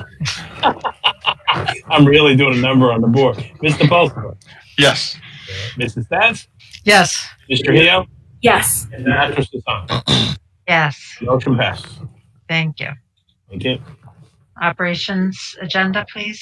The superintendent recommends that the Board of Education approve the operation agenda as follows: 12.1 and 12.3. 12.2 was already approved earlier. So we're looking at 12.1 and 12.3. Motion to approve monthly financials and motion to accept a donation from Assemblyman Zwicker and Fryman of miscellaneous school supplies. Thank you, Greg. Second. Thank you, Dr. Harris. Mrs. Trujillo. Are we doing the resolution too? We'll add that as a walk-on. Oh, got it. Okay. Sorry. Any comments on any 12.1 and 12.3? No? Okay, roll call, please, Ms. Mahmood. Surely, Mr. Gillette? Yes. Mrs. Haas? Yes. Dr. Harris? Yes. Mrs. Maroon? Yes. Mr. Oliver? Yes. Mr. Pulsifer? Yes. Mrs. Stats? Ms. Trujillo? Yes. And Dr. Sultan.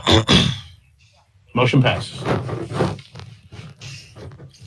Okay, so as I said earlier, there is a draft resolution that is being circulated by the NJSBA that I will read out loud and then ask for consideration. The resolution is urging continued state funding of the School-Based Youth Services Program. Whereas the School-Based Youth Services Program, administered by the New Jersey Department of Children and Families, provides students in a school setting with critically important supports such as mental health counseling, employment counseling, substance abuse education and prevention, preventive health awareness, primary medical linkages, and learning support. And whereas the SBYSP, in which nearly 100 New Jersey school districts participate, has a proven record of success and has achieved positive results for students and parents across the state. And whereas the NBYSP is one of the state's most effective efforts to serve the mental health and social emotional needs of students and their families. And whereas during the current public health crisis, which has increased isolation and anxiety, these services should not only be maintained, but also strengthened and expanded. And whereas in state fiscal year 2020, schooling services were funded at almost $15.3 million and were originally expected to receive an increase in funding to nearly $17 million when the governor unveiled, I X'd out of it, hold on. To nearly $17 million when the governor unveiled his original fiscal year 2021 budget proposal in February, and whereas when the governor issued his revised FY 2021 budget plan on August 25, he proposed cutting the funding for schooling services to less than $5 million, and the SBYSP is expected to be completely eliminated at the end of September 2020. And whereas the proposed cuts to the SBYSP have sparked an outcry from the educational community, and many local boards of education oppose this drastic departure from the governor's original budget proposal and the change in the state's funding priorities. And whereas while these financially difficult times will require difficult choices to be made to address the economic realities brought on by the COVID-19 pandemic, cutting the critical services provided through the SBYSP is not an appropriate way to meet these budgetary challenges. And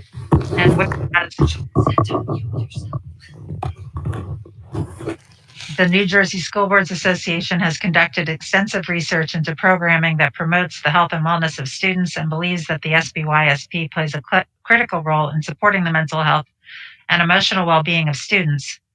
And whereas the Hillsborough Board of Education recognizes the importance of maintaining funding for the SBYSP so that students and parents may continue receiving the critical services provided through the program.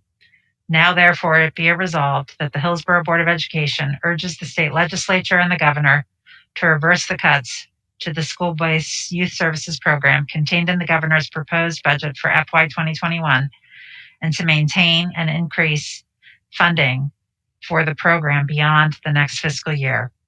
And be it further resolved that this resolution be delivered to Governor Phil Murphy, Commissioner of the New Jersey Department of Children and Families, Christine Norbert Beyer, State Senate President Stephen M. Sweeney, Assembly Speaker Craig Coughlin, and Hillsborough Legislative District's representatives, which would be Andrew Zwicker and Roy Fryman, in the State Senate and General Assembly, and Kip Bateman.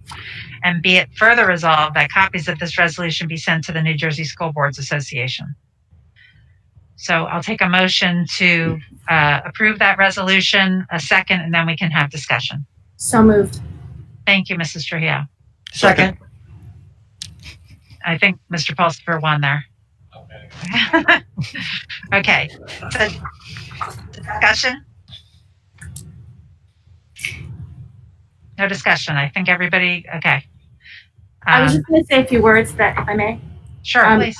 We heard about this at Legislative Committee. I thought it was, I didn't realize that Hillsborough was a recipient, so that's, even more so reason. But I think that just to support the other districts that are losing it, it is such an important program. And I was listening to something from NJSBA.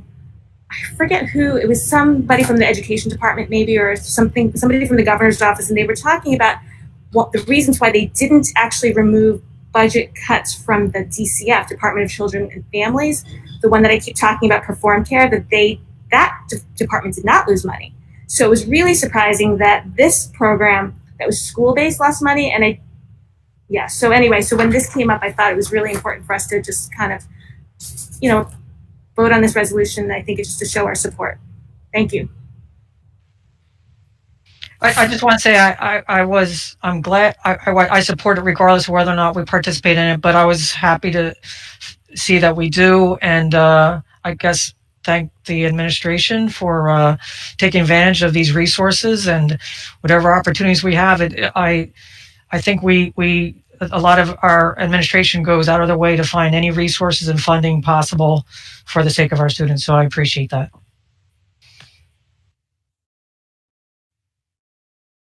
Thank you, Mrs. Stats. I'm always incredibly impressed when I hear about these programs that we already take advantage of.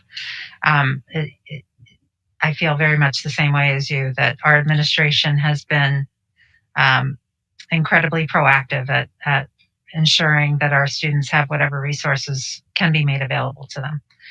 Any other comments? Okay. Mr. Pulsifer. Sorry. I just want to say that it's important that we take these actions at any time we see funding get cut. We've been the victim of this ourselves many times, and to Mrs. Statt's point, even if it wasn't impacting us, I think it's important we take a stand that we can't have our government continue to cut funding to education and demand that we do more. So I do think it's very important that we take these actions to show that we are paying attention. And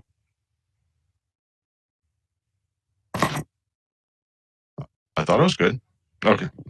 I think it's important we show the state government that we are paying attention and we won't accept these continued cuts to programs that are critical to our educational system.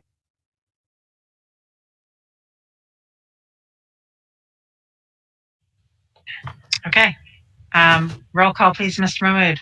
Surely, Mr. Gillette? Yes. Mrs. Haas? Yes. Dr. Harris? Yes. Mrs. Maroon? Yes. Mr. Oliver? Yes. Mr. Pulsifer? Yes. Mrs. Stats? Yes. Mr. Trujillo?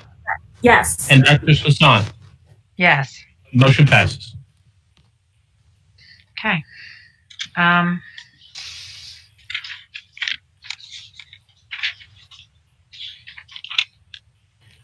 So we have no informational items. Does any board member want to make a comment prior to adjournment? Mrs. Maroon? I just want to say thank you to the administration for all their hard work, and to the buildings and grounds and everyone that has worked so hard on making sure that schools are trying to open, and especially to Joel with the technology. There's so much going on there that I can't even fathom. And as a teacher myself, and going through all the technological stuff, and I'm now teaching virtually and to hybrid. I totally get it, and my head's still spinning, which is why it's hard to formulate sentences past 8 o'clock. And anyway, I just want to say thank you to everybody for all your hard work, and the board included. Mr. Oliver?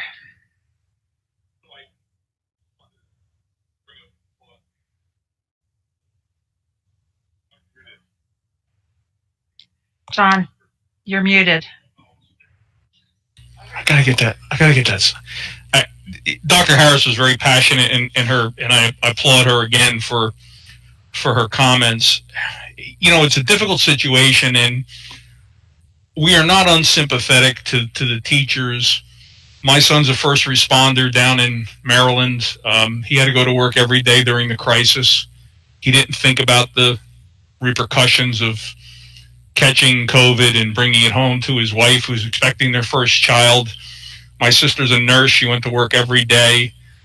They stayed safe. They tried to do their jobs. Now, they got paid to do that frontline stuff, but we had truck drivers, we had grocery clerks, we had cashiers. They had to go to work. And I'm not unsympathetic with the teachers who don't feel comfortable coming. We will make every accommodation for them if it's legitimately a reason. But our children need to get back in school, and they need to get back into an environment. And unfortunately, somebody took a picture of the back of our school just tonight, showing the blacked out windows, saying something shady going on in Hillsborough, and the board is not being transparent. Now, I think we're very transparent tonight. I think we covered a lot of topics. Dr. Antunes, Mr. Mahmood, we put together a plan to open up the schools that met every requirement by our governor. Our governor has repeatedly said, data drives dates. The data has continued to get better since we put together that plan. But yet we went to an all virtual model because we couldn't staff the schools. We were accused of being unsympathetic to the teachers because they had childcare issues. But we tried to make accommodations for them, and they flat out refused them. So, you know, I'm a little bit confused. And again, I'm going back to this. If you're not part of the solution, you're part of the problem. Let's stop the nonsense. There's nothing non-transparent going on in this room. And for someone to actually drive to the back of the building, take a picture and put it on social media, it's just disgraceful. It's just absolutely disgraceful. And I have nothing more to say because it's just going to get worse. So. Mrs. Stats. Okay, again, I don't think we should generalize about all the teachers because somebody taking a picture and, you know, overgeneralizing about that being proof of lack of transparency. But generally, I don't think this is nonsense, people's concerns. And I think it's a false equivalence comparing staff, especially teachers, to other professions. The conditions are not equivalent. The professions are not equivalent.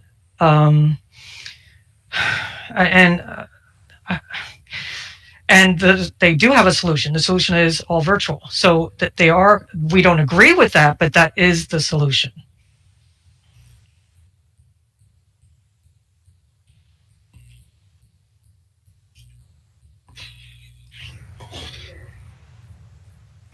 Dr. Harris. I think I'll be the last one to speak, hopefully. I just want to say how grateful and appreciative I am that Joel was able to set this up so that we could meet in person. It's gotten to the point that my grandchildren think I live in the computer. So at this point, it's just nice to see everybody's face and the humanitarian aspects of being together. Thank you. Thank you. Let's just be clear. We're not seeing everybody's full face. We're only seeing eyes. And yes,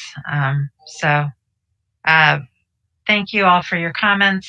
I think it is disappointing that there is an us versus them mentality. I don't think that it was the intention of anybody in this room. We, as Mr. Oliver indicated, we did propose an alternative whereby teachers would teach from home for part of the time, but that they could be in the buildings for part of the time to be able to test our bandwidth and our technology issues. We shared that with the union, and they did not see that as a potential solution. So here's where we're at. Any other comments before I take a motion to adjourn? No? Okay. I'll take a motion to adjourn then. Motion. Thank you, Second. Ms. Thank you, Dr. Harris and Mrs. Batts, whoever I'm in once. All in favor? Aye. I don't see any opposition or abstentions. Thank you very much. Our next meeting is next Monday because of the holiday the next week. Thank you.